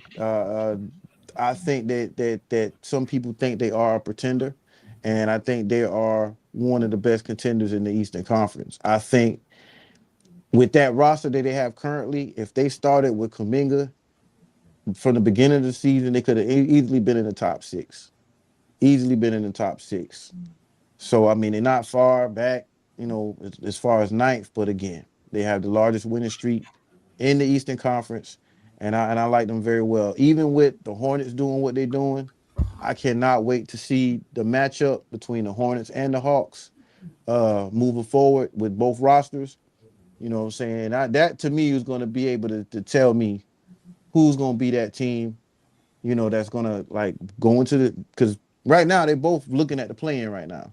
You know what I mean? But again, I'm pulling for the Hawks. I'm pulling for the Hawks. So I'll go ahead to Jay, since you didn't want to pick the Knicks. I'll go ahead and say it for you. I am not a believer in the Knicks whatsoever. Um, I think the teams ahead of them are better. I think the Cavs will ultimately be better. Um, the Knicks, for some reason, I don't believe in, and I know basketball's better when the Knicks are good, but you know what? The New York Knicks are. They're the Dallas Cowboys. Whoa. They are the accident waiting to happen. They are the hope and promise to all of New York City, only to throw it all away at the end. They have Okay. not won a championship in 30 40 plus years. Long since the Like, 70s. yeah, it's a Since long the time. Like 70s. Yeah, longer. Yeah, longer. Like, I don't know who anointed the Knicks this great team. I Longer. mean, but we keep trying to say, "Oh, this is the next year. They have the team to do it. They have the no. Detroit's better. Boston's better, especially now that Tatum's back. And I would say even Cleveland's better. And I think the team that's not getting enough love is the Cleveland Cavaliers. Because I think, and I know you've talked about this, Bobby, and I know I've heard maybe one or two more people say it. Cavs, if everybody stays healthy, they can make a run and come out of the East. They could win a championship this year. I fully, wholeheartedly believe that. But yeah, Knicks, I don't understand. I don't understand the love for the New York Knicks because, again, it's and I know I just took a giant dump on my own team, but it's the truth. But Alan, then also, who's the team that you well, are you saying that who is the team that you think has a is out of the running right now that could make a strong push to the playoffs? If I had to pick, if it's anybody that's like a bubble team, I'd probably agree with Atlanta, but I would also say Charlotte too. I think Charlotte, if they make enough noise and play well enough, I think they could surprise a lot of teams. Sneak in to get that play-in spot, and give the one or two seeds some fits. Because remember, the Detroit's a young team too, so they can definitely give Detroit a little bit of a run there. But if I had to pick from the playing group, I would probably pick Charlotte. But as far as the overall side of things, I would say the team that's probably getting undervalued that I think could make a deep run is the Cleveland Cavaliers. Okay. Sorry to break everybody's heart. This is a weird basketball season. Like, it really is. It is. And with that being said, I'm gonna say, like, there's literally one contender and everybody else is pretenders. Period. The contender is OKC. Because at the end of the day, if health isn't an issue, there's not a team in the league really prepared to beat them 4 times in 7 games. And I'm being 100% honest. I see Dan there. He's got Minnesota, the Spurs, and OKC. Minnesota, I'm sorry, you're not going to do anything with Julius Randle being your second best player. If that were true, he'd still be a New York Knick. The Spurs, the issue that I have with the Spurs is somebody on that team is going to have to step up and say, I am the second option. They are super talented. They may be the most talented team in the NBA. But if it's not Wemby's night, or if it's a night where Wemby plays great and they need somebody to step up, I can't be guessing who it is. De'Aaron's gonna have to step up and say, "Hey, I'm the second option," or Stephon is gonna have to say, but somebody they got to make a choice on who that is. Yeah, it just can't be the nightly guessing game. They're too talented for that, and it's not gonna work. Again, that's not gonna work against OKC in the playoffs. Um, Over in the East, yes, I love my Cavs. It feels like we're getting bit by the bug at the wrong time. James Harden just broke a bone in his thumb. Yes, Mhm. it's on his non-shooting hand, but still, why not? Like, why? Literally, why now? Donovan's dealing with a groin situation. Strus hasn't played all year. We don't know if he's going to come back. When he's going to come back, and even when he does, he's going to have to ramp up. Evan Mobley has a calf strain, and if last season is any indication, we know what the potential next steps of that is. And plus, we're still trying to gel from the Harden, Schroeder, and Ellis acquisitions. Um, Detroit, see San Antonio. You don't have a second score. Like your second best player can't be Jalen Duren. I can't at the end of a game give the ball to him and say, "Go get me a bucket." Cade is too much heavy lifting. So they're not even. I don't even see them as a contender in the Eastern Conference, let alone for a championship this season. They got to address that in the offseason. Boston, same thing. Jason, like you asking this dude to go from 0 to 60, like to just come out of the bed and get ready to play high level play. Like your second game back is going to be against a team who's trying to pass you for playoff positioning. Like that's not an ease back into the situation. And you know how NBA players are at this time of year. They're gonna start to touch each other up. Pause. Like, oh, yeah, we're gonna see what that ACL is for. Oh yeah, we're gonna run this pick and roll, and we're gonna switch you on James Harden, and I'm gonna do like 5 or 6 step backs on you. We're gonna test your lateral move, like so. But they say OKC, they've been dealing with injuries all season. I don't think what SGA, Jay Will, and Chet have played less than 15 games together this year. The three of them, Uh-huh. Allen. Yeah, something like that. I Yeah, know J Dub missed a good portion of the first part of the season, so yeah. There was a time where like they were just rotating, coming in, like they just kept missing each other. But I mean, at least they do have championship experience together, so it's not that big of a deal. But you would at least want to see the three of them get into a rhythm before the playoffs. Uh, and still, again, like when it comes down to it, the way they play defense and the fact that they don't rely on 3-point shooting. So they're not gonna fall for that trap. They will mid range you and 2 point you to death and let you shoot yourself out of a game and then just clamp you down. So not a lot of teams have an answer for that formula. So for me, it's still just OKC, and then there's everybody else. not only that, you have a whole nother team on your bench pretty much at this point. Yeah, who's just gaining experience because these guys are missing time. They're gaining experience and confidence. So And and also, I'm starting to wonder why is it like when a player gets a commercial, his ass get hurt.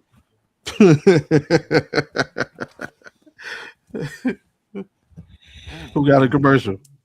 J Dub, He got like 2 commercials. yeah, but No, man. that's what I'm saying. Like, there you go. He hasn't been playing. That's what I'm Yeah, I mean, he got like 5 here locally. Well, maybe that's the thing, because they Like did on that commercial debut last year where all three of them was in the same. Where they had on the same fit, Yeah, I remember that. and they all three Mhm. been out all. But Chet, it was Chet last season, and that was Chet's, commercial debut. So because they did what, the State Farm commercial with Chet and Shay too, Mhm. something Oh like yeah, that. I think it's like a cell phone commercial where they got all the same Yeah. outfit on. It was like because at the end they like, yeah, I'll text you first. yeah. But then I got something for this one right See, here. because here in OKC, it's like Dub's on pretty much every billboard out in the city because it's obviously the big three. But for a while, it was J-Dub and J Will, both Jalen Williams were both on the same, because obviously same name, but they're gonna Yeah. promote both of them. So, but yeah, J-Dub's been basically everywhere. Like him, Shea, and Chet, all of them. Well, I'm gonna throw this out here, fellas. Okay. Um, I feel like everybody said some great things to say, but there are two teams that neither one of us mentioned. And I'm gonna be real. We named all of the pretenders. There are multiple pretenders. Bobby said everybody's a pretender except for one person. Eastern Conference, everybody's a pretender. They don't even got a chance to win. The Knicks, the Cavs, Celtics, all of them gonna lose except for OKC, right? So I'm just gonna go with my contenders, my slept on contenders. I got two slept on contenders that I think if the cards fall right, respectfully in both conferences, we have a possibility of at least seeing them make it to a semifinals. And these are slept. This is a team that nobody said. So I'm gonna start in the Eastern Conference first. Okay. And I think part of the reason why we aren't really recognizing this team is because they're across the border. Okay. They are our cousins to the north. I'm talking about the Toronto Raptors right now. Okay. 35-27, third of the Atlantic Division. We really don't get a chance to really like put eyes on them based on the geographical restrictions on television. Okay. But last year they had a nice little 8-game win streak. I remember catching that. I saw like a couple games. Brandon Ingram's looking like he's doing something with his life right about now. Brandon Ingram got Glorilla is going to games in Toronto. I don't know how we got that country girl from Tennessee, from Memphis, all the way to Toronto, but it's happening. Okay, so big shout out to Brandon Ingram. Had a season high of 37 versus Cleveland.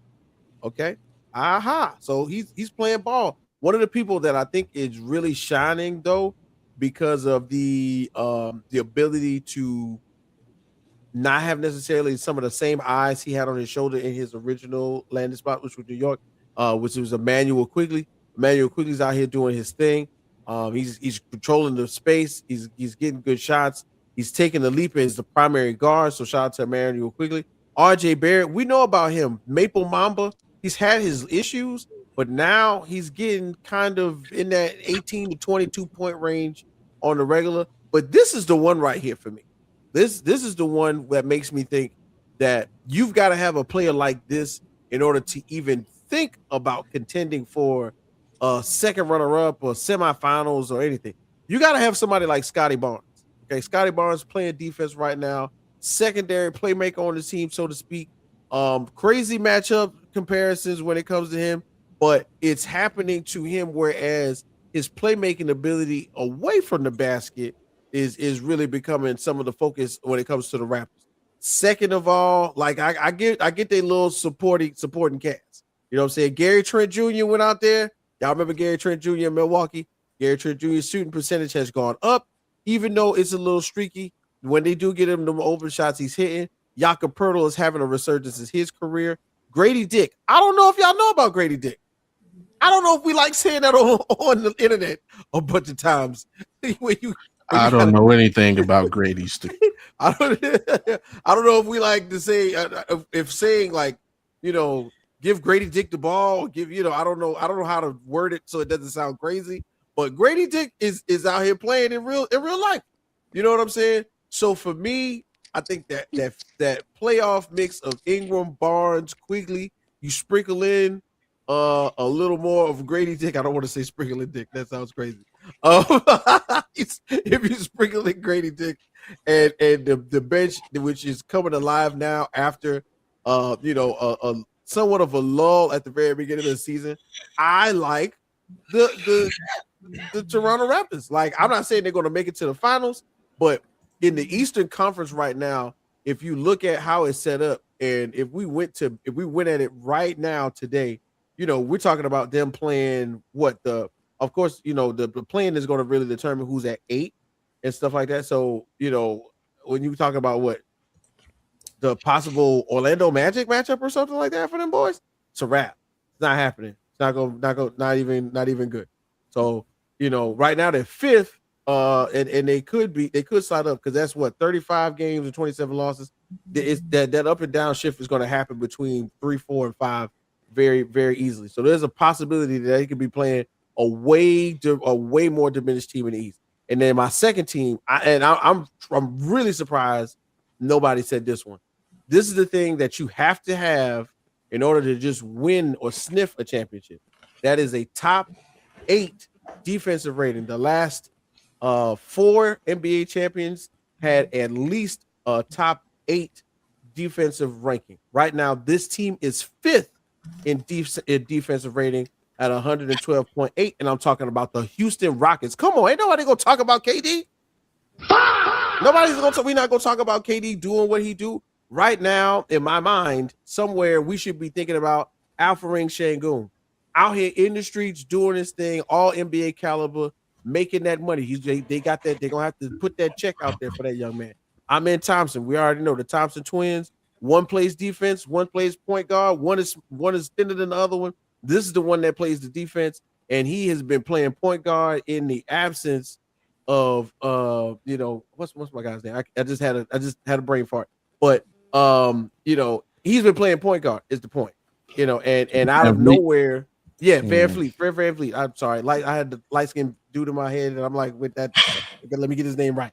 So Fred Van Fleet has been out, of course, the entire season. Amen Thompson has been taking on the responsibility of the dominant point guard.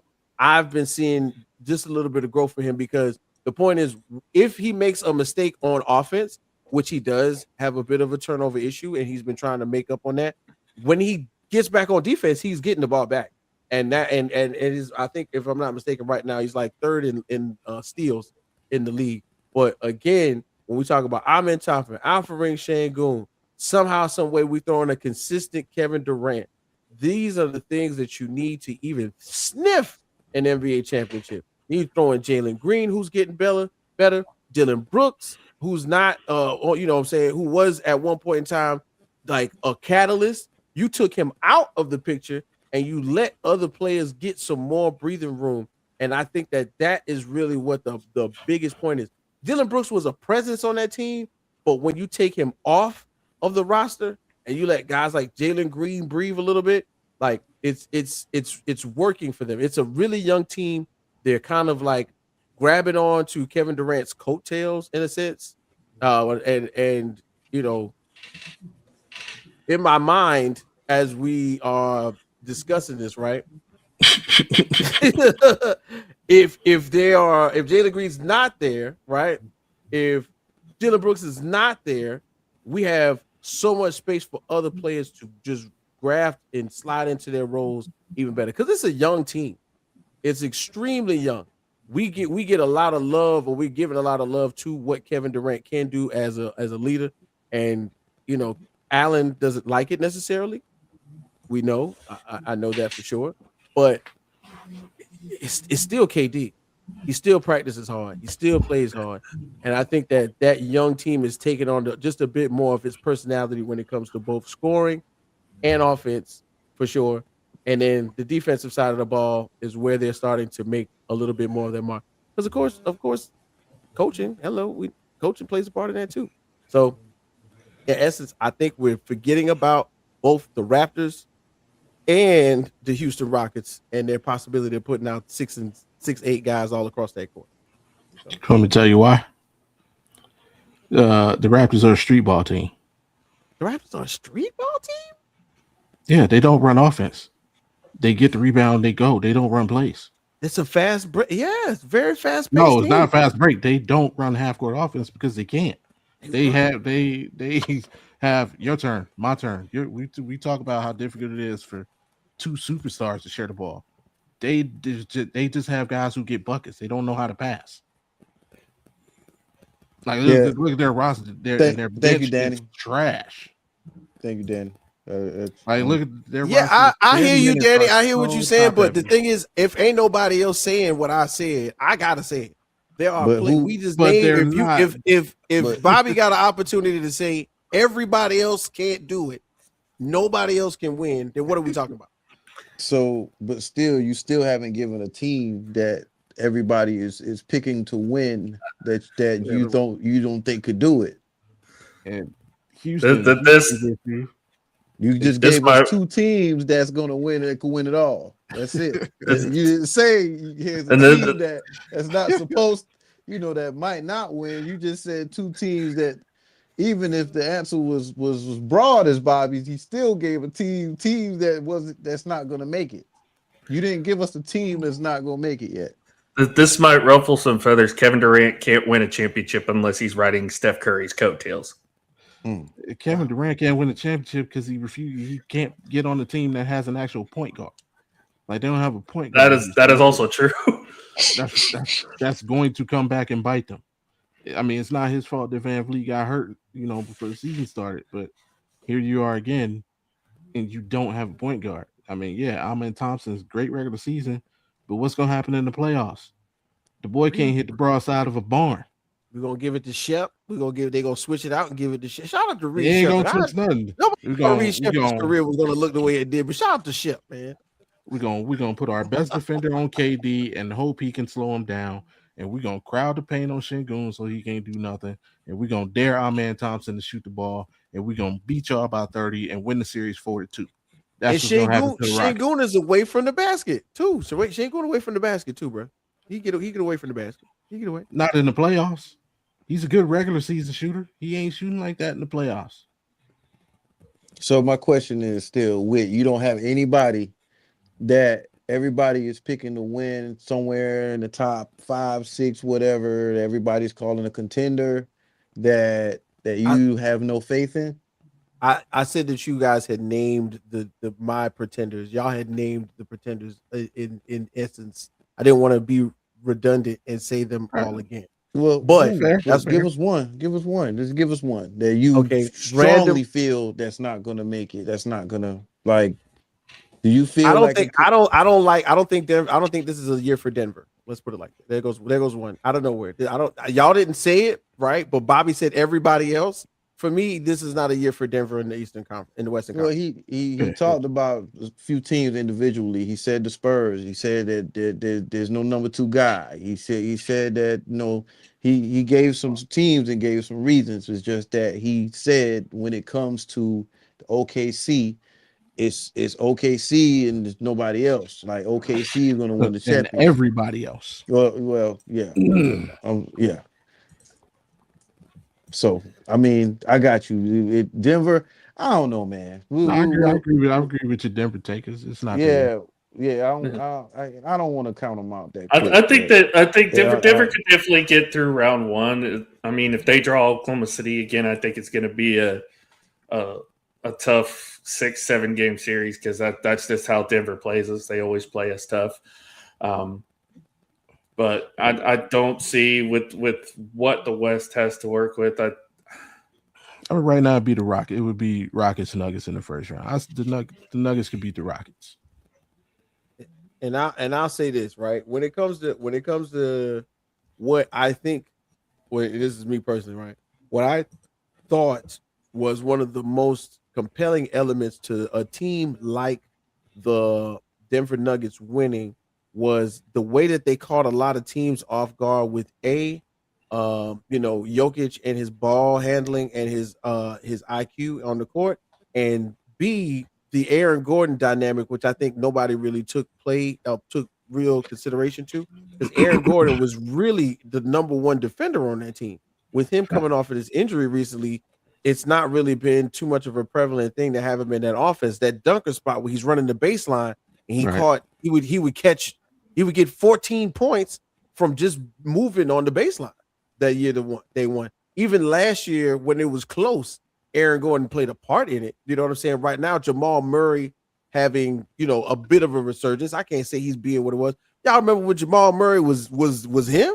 Jamal Murray was really out here dragging cats at one point in time, and it's not necessarily the same thing. So for me, even though I did not elaborate as to why, pretty much the Nuggets is a great one that I would say is they look very contenderish, but if the Heat is put it on display, I don't think so, man. I gotta go away from them this year. You know what I'm saying? They already got a ring. They already doing great. I'd rather you said that than the Raptors, though. They suck. Man, nah. Hey, look, in the wide open Eastern Conference where everybody is going to go look at the very top of the bill. They're gonna look the cream rises to the top. I get it. I know. And then we looking at Detroit, we're looking at Boston, we looking at New York, Cleveland. Oh my God. But somewhere in one of these matchups, if they go out there and they let Toronto run up and down that court, they running up that score. That's 120 points, man. 120 points average. There are very few teams who can do 120 points in 4 games or outdo 120 points. They doing 120 easy. Yeah, you have a question, sir? Which one? If the playoffs started right now in the East, someone is saying that Toronto will beat Cleveland. I'm just saying, yes, it's a possibility that they could beat Cleveland. Cleveland is not a whole team. Bobby just now said that they not a whole team quite yet.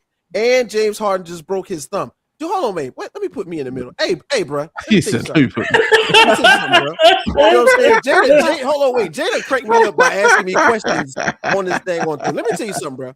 I'm saying it with my chest. I'm gonna let you know right. I'm gonna let you know right about now. I'm not saying that Cleveland is not a formidable team, but I'm letting you know right now they're not the best team. Hello, wake up. You know what I'm saying? Because mess around and Jason Tatum find an ankle, and it's over for pretty much everybody. You know what I'm saying? Let's just be honest about that.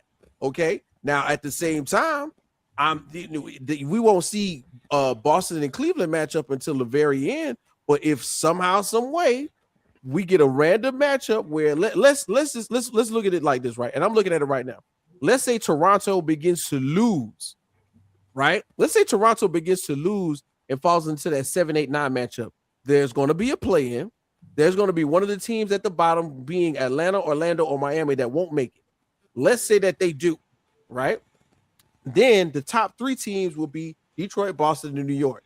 Magically, if let's say Cleveland overtakes New York, and now we got to have Toronto and Cleveland play each other in that matchup, right? It'll be Toronto and New York if we pass the Knicks. It'll be Toronto and the Knicks. Toronto and the Knicks, right? Even better. Toronto and the Knicks will be another one, right?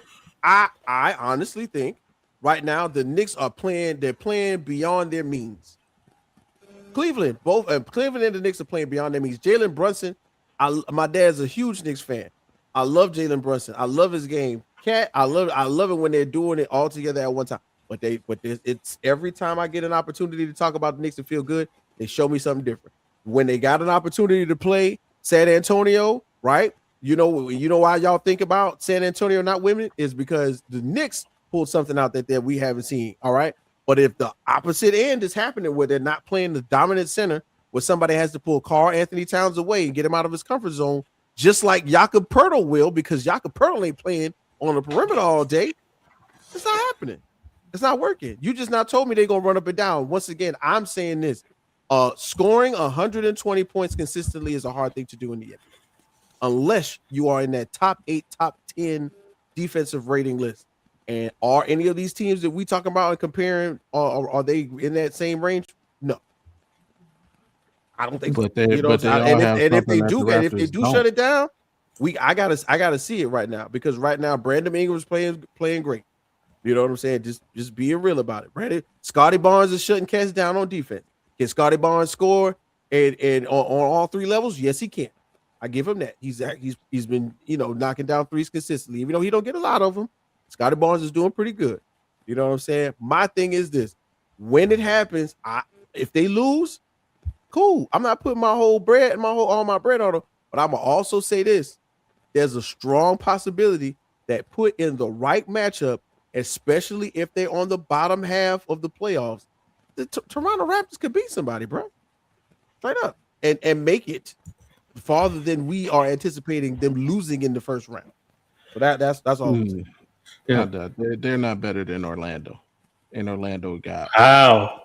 I think we put too much emphasis on Orlando. I'm not talking about this year. I'm talking about last year's Magic. Last year's Magic is not touching that, and they got bounced. They don't have the experience. They're not beating anybody. Okay. Toronto will get beat 4-1 by every top 4 team at least. I gotta see it, dog. I really feel like they can get one. If the right matchup, they can get one. You seen it? Have you seen them lately? I think no, because they're not on nationally televised TV. I gotta watch Prime. or Peacock. Your Raptors, Because your the Toronto Raptors. Raptors game. 3 days ago, just played the Knicks. They lost 111-95 111-95 in Toronto. in Toronto. Mhm. They just played the Thunder a week ago. Lost 116-107. They're not. See, there ready you for go. the Now you're naming the playoffs. best. You just They said lost. you just said These that are the that's the teams they best have team to in the league. play. Come on, These bro. are the teams they have to play. They lost to the Pistons You last are time. skewing. You are 113-95. throwing, brother. This You are is- these are throwing the the teams- dice. keep in mind, You're and keep throwing in the mind dice too when they across the board. lost. Keep in mind too when they lost to OKC, they lost to their man. to their bench. Hey, Take Jay, OKC, I got take a OKC thousand. I down. got a 1,000-piece puzzle. I'm about to throw the pieces all across the room. Tell me, can Wait, you you're put not the listening. puzzle together? I just named the Knicks and the Pistons. These are two teams they Knicks could have and to the play. Pistons. Then you said OKC. OKC Because is they the best. happen to be take them out. Come on, Okay, man. they lost to the Knicks and the Pistons by 20 Give them. Okay, at home. At home. Give them some love.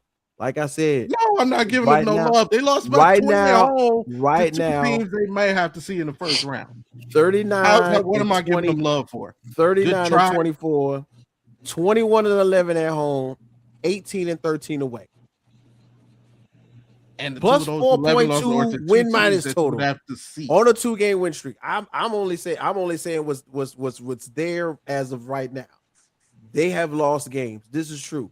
But play them for 7 games. Let's get past 3 games and see what happens. Let's get past 3 games and see what happens. They lose 2 in a row.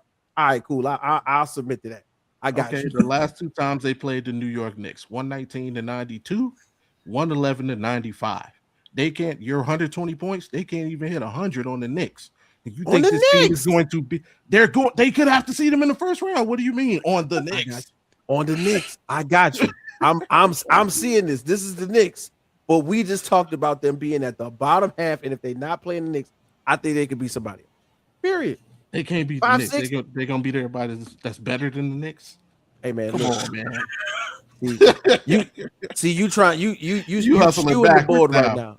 You skewing the board now, bro. You skewing the board. I said that they could win. They could beat it. They could beat the team that they play if they link up in the right matchup. I'm not saying that they're gonna make it far. How many games can they win? Can they win 4? No. Against the Knicks? No. Okay. Then when it happens, and I'll shut up about it. But I think if the matchup is correct, the cards fall on the table the right way, I say that Toronto Raptors at least can win a matchup in the first round. 1, it just depends on who they play. If they're not going to beat the Celtics, I know that. They're not going to beat the Detroit. Oh, they're not going to beat the Celtics, but they could beat the Cavs. The Knicks. Come on. Yeah, man. They could beat the Cavs and the Knicks. Yes. Come on, dog.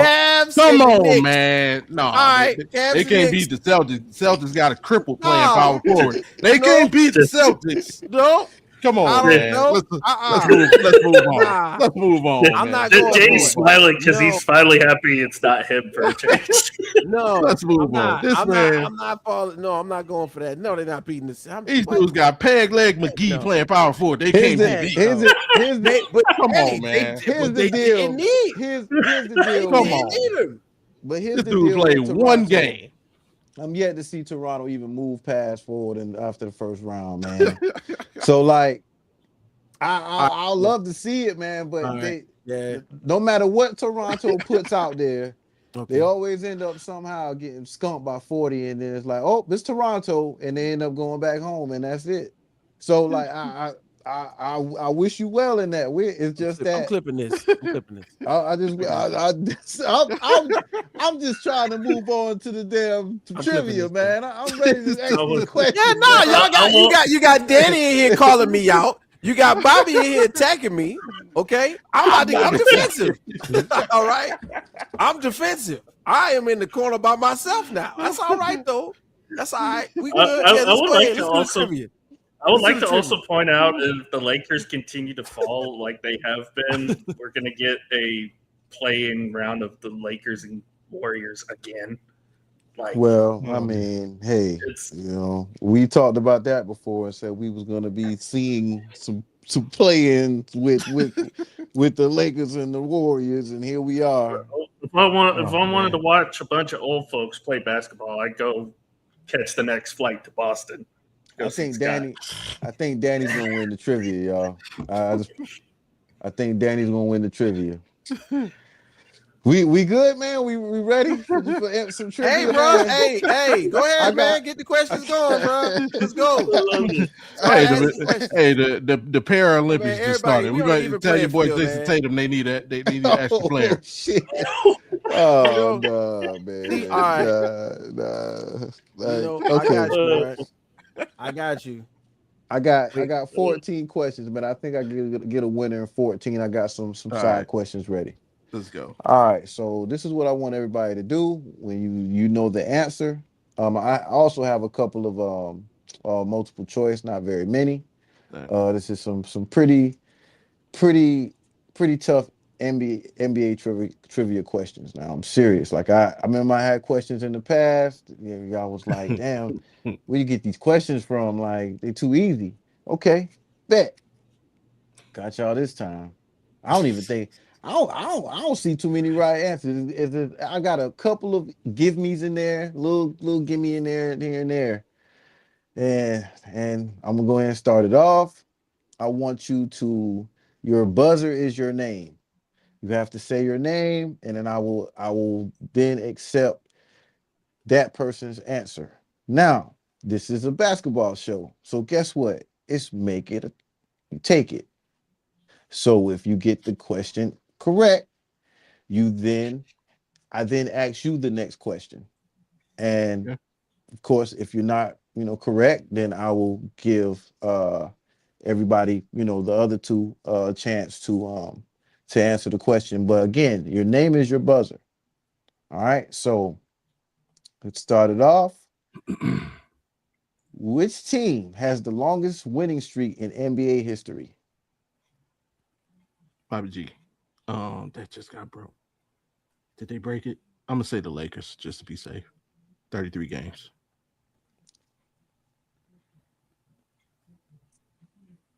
All right. Even though I believe Golden State broke it, I'm not 100% though. But I'm No, gonna roll with the Lakers. that's it's the Lakers. It's Lakers 33 33 games. games. All right. Yep. All right. So we got Bobby with one. All right. Let's see if oh Danny didn't say anything. All right. So Nope. all right. I did not cheat. So Bobby, this is for you. All right. Who is the only player to win MVP, Coach of the Year, and Executive of the Year? Mm. All right. MVP, Coach of the Year, and Executive of the Year. Oh, Larry Bird. Damn. Maybe I didn't do too good with these questions, y'all. All right. Or I'm just old as hell. That's all. It's Megan. Crazy. Who was the first player to win the NBA MVP in consecutive seasons? The first player, George Mikan. Anybody else?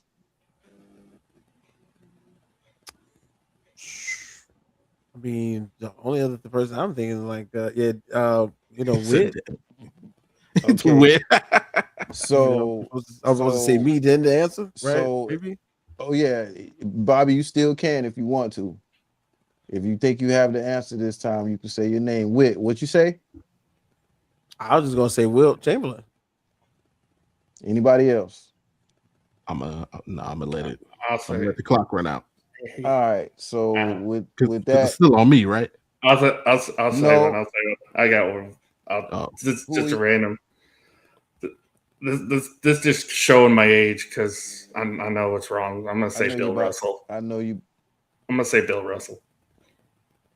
Alan. You just stole one there, man. well, hey, good job. Good for you. Let's go. Cool. That was I Hey, know like, something. That He was How are said, "I you know show, something." how are you I showing know. your age by saying Bill Russell? I was about to chalk this up as a wrong answer because you like I'm gonna show my age. I was like, oh, he about to get this wrong. And you said Bill Russell. You don't know anything about Bill That was Russell, just man. Dude, that was a shot in the dark. he That said, was a Yeah, shot. I'm gonna show my age. Bill Alan was about Russell. to say Steve Nash. I thought something was coming. But yeah, Bill Russell won it in 61, 62, and 62, 63 seasons. All right. All right. So Alan, this one is for you, sir. Which team was the first to come back from a 3-1 deficit in the NBA Finals? I mean, He's sitting right there. It's the Cleveland Cavaliers. This would be pretty. I like this, man. This is I'm disappointed. pretty You could good. have used that. You could have used that as a trick question opportunity. Well, I'm Because gonna. you didn't say when. You said who was the first team to come back from a 3-1 series. You didn't say who was the first to come back and win. Danny, man, Danny. I'm sorry, man. I'm seeing you putting your name, dude. Just I don't know, Danny. Just watch, man. I can't. Put the answers in there. No, don't put the answers in there. I'm sorry, not seeing your name, my guy. All right. My All fault. right, he can. If me, Whit, and Alan put our chat thing to private chat, so we can't see what he's typing. No, we can't see what he's typing. Yeah, I Right, can't. but That no, is I'm fair. Yeah. But Jay can. Yeah, I'm watching the live. I wasn't paying attention. I'm sorry, Danny. You Oh. could have probably won this. That's crazy. He probably could have got those answers correct. I'm sorry, Danny. You still have a chance. You still have a chance. Trust me. All right. And this is on Allen, right? Yeah. All right. How many active NBA teams have never won an NBA championship? I'm going to say 7. All right. Everybody else, say your name. Danny, I'm watching.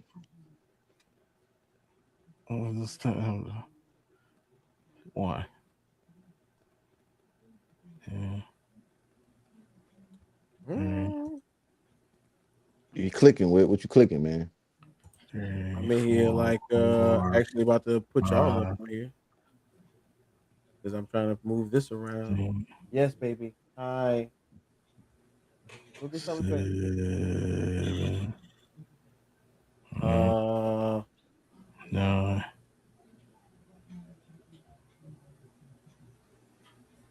Bobby G. 6. I'm gonna go with How many we got? Go. I'm gonna say 11. No, it's gonna be 10, and he was close. Oh, I would, and it's including the Suns, Nets, and Clippers. And yeah. I don't know who you counted as the 11th. I'll tell you my list: Kings, Pelicans, Grizzlies, Clippers, Suns, Timberwolves, Raptors, Magic, Hornets, Nets, Pacers. The Nets got one or something The like Nets. Have an NBA championship. I mean, They got an ABA. Toronto Oh won yeah, one. Toronto. You're right. Toronto won one. Yeah, they right. did You're win right. one. Yeah, that was the Kawhi Leonard. I was about to flip it up. Yeah. So that was the team. Yeah. The Toronto year. I forgot about it. Kawhi Leonard. All right. So this is up for grabs. All right. Who was the first European player to win the NBA Finals MVP award? Whit? Allen. All right, Whit. Dirk Nowitzki. Allen. Tony Parker. That's correct. Allen, this is on you. Ooh, look. Who was the first non-American player to be named NBA MVP?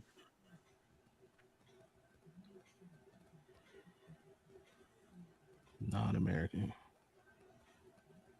Technically, Danny, it was already a part of that because we still have the Supersonics history until they get a new team.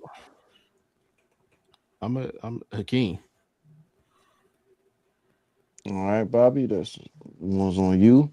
Let's go.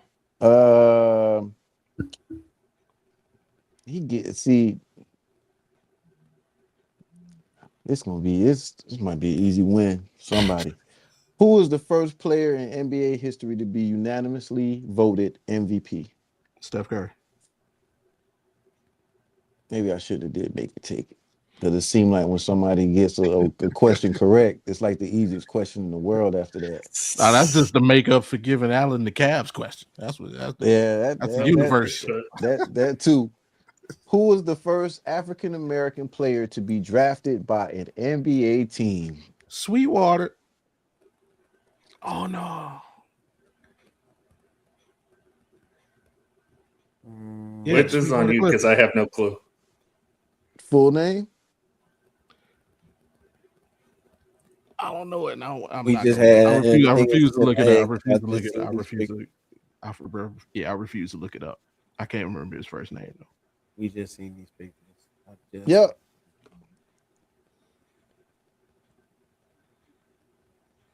Well, you wrong though. Yeah, But yeah. Ain't nobody.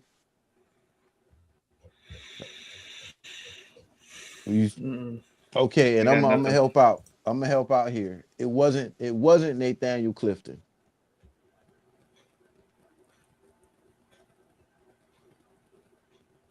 All right, we go moving on. It's Chuck Cooper. There we go. All right, so this is up for grabs. At what age did Michael Jordan return to the NBA to play for the Washington Wizards in 2001? AP.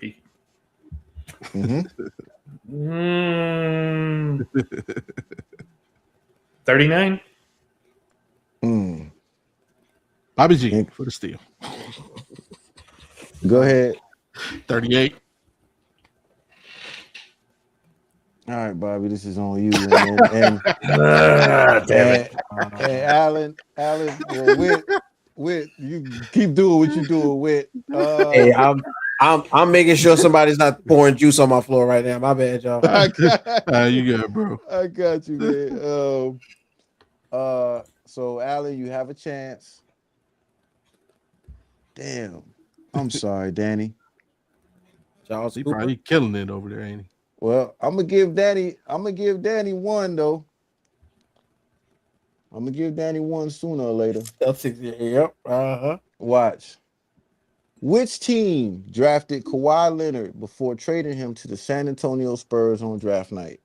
Indiana Pacers. Damn. All right, Alan. Let's see here. All right, Alan. You gotta get a clean sweep here in order to win. Nope, not gonna happen. I was wrong. No, you're right. It was the Pacers. All right. Which NBA team, Bobby, has made the most franchise final appearances without winning a title? The most NBA Finals appearance or conference. Yeah, finals. Who's the made NBA the most Finals appearance? Okay. Most franchise final. Yeah. Yeah, because that sounded weird. Yeah, I got you. My fault.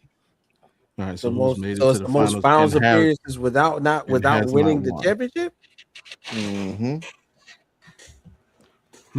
That's an interesting question. The Knicks? They got a championship, man. Without winning a title. Just without winning a title. I would. That was so long ago. I got you. It can't be a long list. And it's crazy because I'm without winning. Just lost them. Like it's like the Orlando Magic or something. When I seen this, I was like, damn. And I should have got the number. I'm gonna give y'all they've never been. They give y'all some time. I'm a Pacers. Say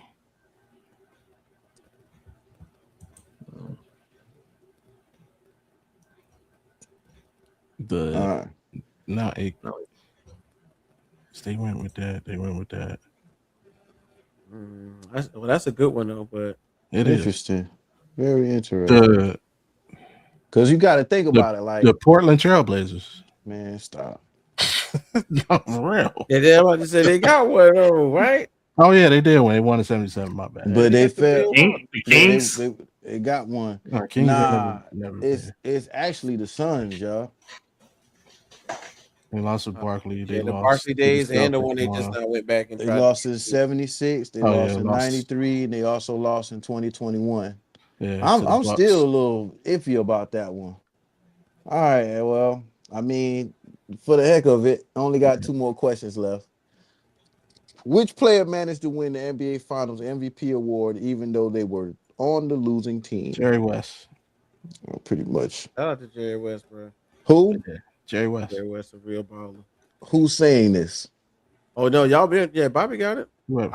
I watched the Showtime movie. We didn't bang Who's Jerry West. who's what is who is saying this right now? Bobby G. God darn it. Oh, No. okay. This fucking guy. Oh Lord And Almighty. This mofo, man. last but not least, Jerry West, Chuck Howley, only it MVPs and and it losing and teams. it didn't matter, but which player has the most turnovers in the finals? LeBron James. Yeah. It took long enough because I mean, he Bobby did that motherfucker like Danny 20 gave the times. answer. Danny gave the answer in the damn chat earlier today. That's why I was saying, damn, Danny, you really had to do that, huh? So So he said yeah, most turnovers in NBA history in total. nah, he no. Danny said it. I saw that. Danny has 1 point. Danny actually outscored you with. Hey man, He said, I got I got I'm over here in the cut with the Toronto Raptors, man. Okay. All right. You dig. All Oh right, right man. now. That's where I'm at with it right now. We over here, me, Drake. Okay. he said not Drizzy. You know what I'm Oh saying? man. Brandon Ingram, Oh we over here man. chilling right now. Maple Mamba. So with 8 points, the winner is Bobby G. Way to Alan, you go. had 3. You gave up a pretty good fight. You said you was gonna show your age, and you came with Bill Russell, but then you kind of ran out of gas after Sorry, that. that's what happens when you've been hanging Yeah, around a old people for as little long as I strategy have. on the one question though. I mentally I knew I was gonna price is right you. I was gonna let you answer the I Jordan question, and when you got it wrong, I was gonna say what one lower than whatever you said. Yeah, I figured that. I was like, yeah, I don't think that was a good question, but I didn't know. Anybody would have said. A lot of people would have said 40. I knew it wasn't 40. A I knew lot of people would have said. I knew it was either 38 or 39. A lot of people would have said 40. He actually, because remember, he returned, but he was able to play. He was able to play what? How many seasons did he play? Two. With right. So he did play past 40, Yeah. but a lot of people would have said, I think I would have said 40. I would have said 40 easily. Just not thinking, just to be the first one to answer the question. Yeah. No, But some solid questions in there. yeah, man, we of gotta get course, some there's a music, couple easy ones, man. but there's We gotta some get, solid ones. gotta get some music for the next one we do, man. And I don't know, man. Like, we gonna have to find some music because I want to do a WNBA. I want to do an NBA, a WNBA next week. Hey, that But sounds cool, man. Oh, Ladies' night. we all gonna Ladies' night on lose. the questions. before we go, and I wanted to ask Alan this before we started the show. How did you feel about that Oklahoma loss today? Nah, I'm serious. It's all Like, LSU. It's all LSU propaganda anyway. I Not propaganda. man, nah, It's I like it did really not didn't agree. happen. I did not agree with the officiating, man. And like there was a lot, they almost lost control of the game. I'm surprised there wasn't a fight or anything like that because that I'm girl, surprised there wasn't either. what was the girl's last name? Number 1 for LSU. She threw a elbow. The girl behind her was posting up hard and she threw an elbow straight to the head. And they called the foul on the Oklahoma player. No, it was a double foul. Remember, Al? It was actually a double foul. Yeah. It was terrible. Like it was terrible officiating, and I like it. Veers ended up Beard. She ended up getting her third foul very early in the game. They killed their aggressiveness. That's just how LSU plays. Like, yeah. I just Kim Mulkey's trying to act like she's the best thing since sliced bread, but she's no Don Staley. She's no South Carolina. I'm sorry. yeah, we'll see how Hey. that goes, man. Another LSU South Carolina matchup. So Hey, shout out to Shaq's daughter, man. yo. Where is she now? Florida. Florida, yeah. I didn't see her. She played today. Uh, I saw her play the other night. I don't know if she played today, but whatever she did, she beat his career tournament high. Their conference tournament. I just saw her score and I just got happy. I didn't even watch the whole game. I just saw how she was assertive on offense and was like, "Oh man, I really like her game. Really like her game." And she got some swag with it. I like her game. I really do. I thought one of his sons would be, I'm surprised Oklahoma State lost today. Yeah. But yeah, Whit, surprises. Let's talk about this right quick. It don't got nothing to do with basketball. Max Crosby to the Ravens. 2 first-round picks. I'm sorry. I was waiting to till the show was over so I could throw that in there because y'all been talking about it in the chat and I was reading on it and while y'all was talking and my baby got the whole thing of juice out the refrigerator, so I just didn't want to pour it.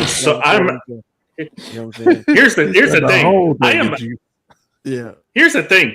I am actually glad we didn't make this move. I did not want Max Crosby. Okay, look, here's the deal. I did not want Max Crosby. Alan. That sounds preposterous, brother. No, I'm dead serious. I'm dead serious. Why not? I don't think he would have fit. I don't think he would have fit in the building system. that the Cowboys are doing. You didn't I don't think want he would have. you didn't want. I don't think he would have fit. I don't think he would have that fit. Crazy Max Crosby wouldn't be cool with Jerry Jones Because they would move him to an off-ball linebacker. He wouldn't be a defensive end. He'd be an off-ball linebacker. Oh, but the point is, Max Crosby is a baller. He will play anywhere. He will play. He will be healthy. We very rarely hear about Max Crosby having issues off the field. You know what I'm saying? Max Crosby, it could have gone anywhere. TJ Watt could have went more like financially, it wasn't the right move. It wasn't the right move. Financially, it wasn't the right move. The Ravens are trying to win now. There you go. If you're trying, not for the Raiders. I'm not saying for us. Financially, it's not the right move because if you're trying to rebuild this defense, you can't do it with one player. I'm sorry. But, Alex, that's everybody is trying to make that same argument for Micah. You can't rebuild the defense with one player. Hey, let's say this: the Ravens are going to build the defense with one player. they have Kyle Hamilton, who apparently they plays go. up on the All line. right, watch how okay. Let me just. This is my comparison because the Denver Broncos went down really fast, right?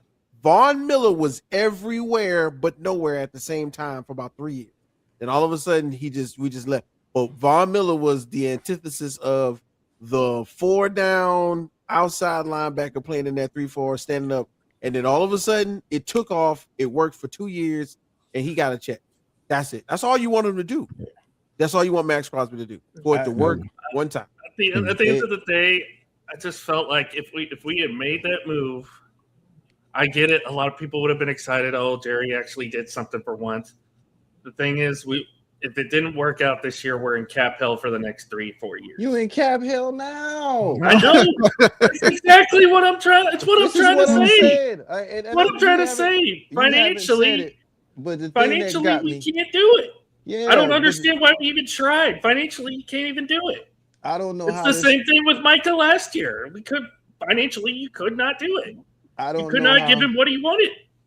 I do not know how ESPN. I don't know what he has as far as some type of stake in ESPN. I don't know how this turned into a football show. But the one thing that I wanted Alan to bring up yesterday was, I hope we do this. I hope we do that. And Alan.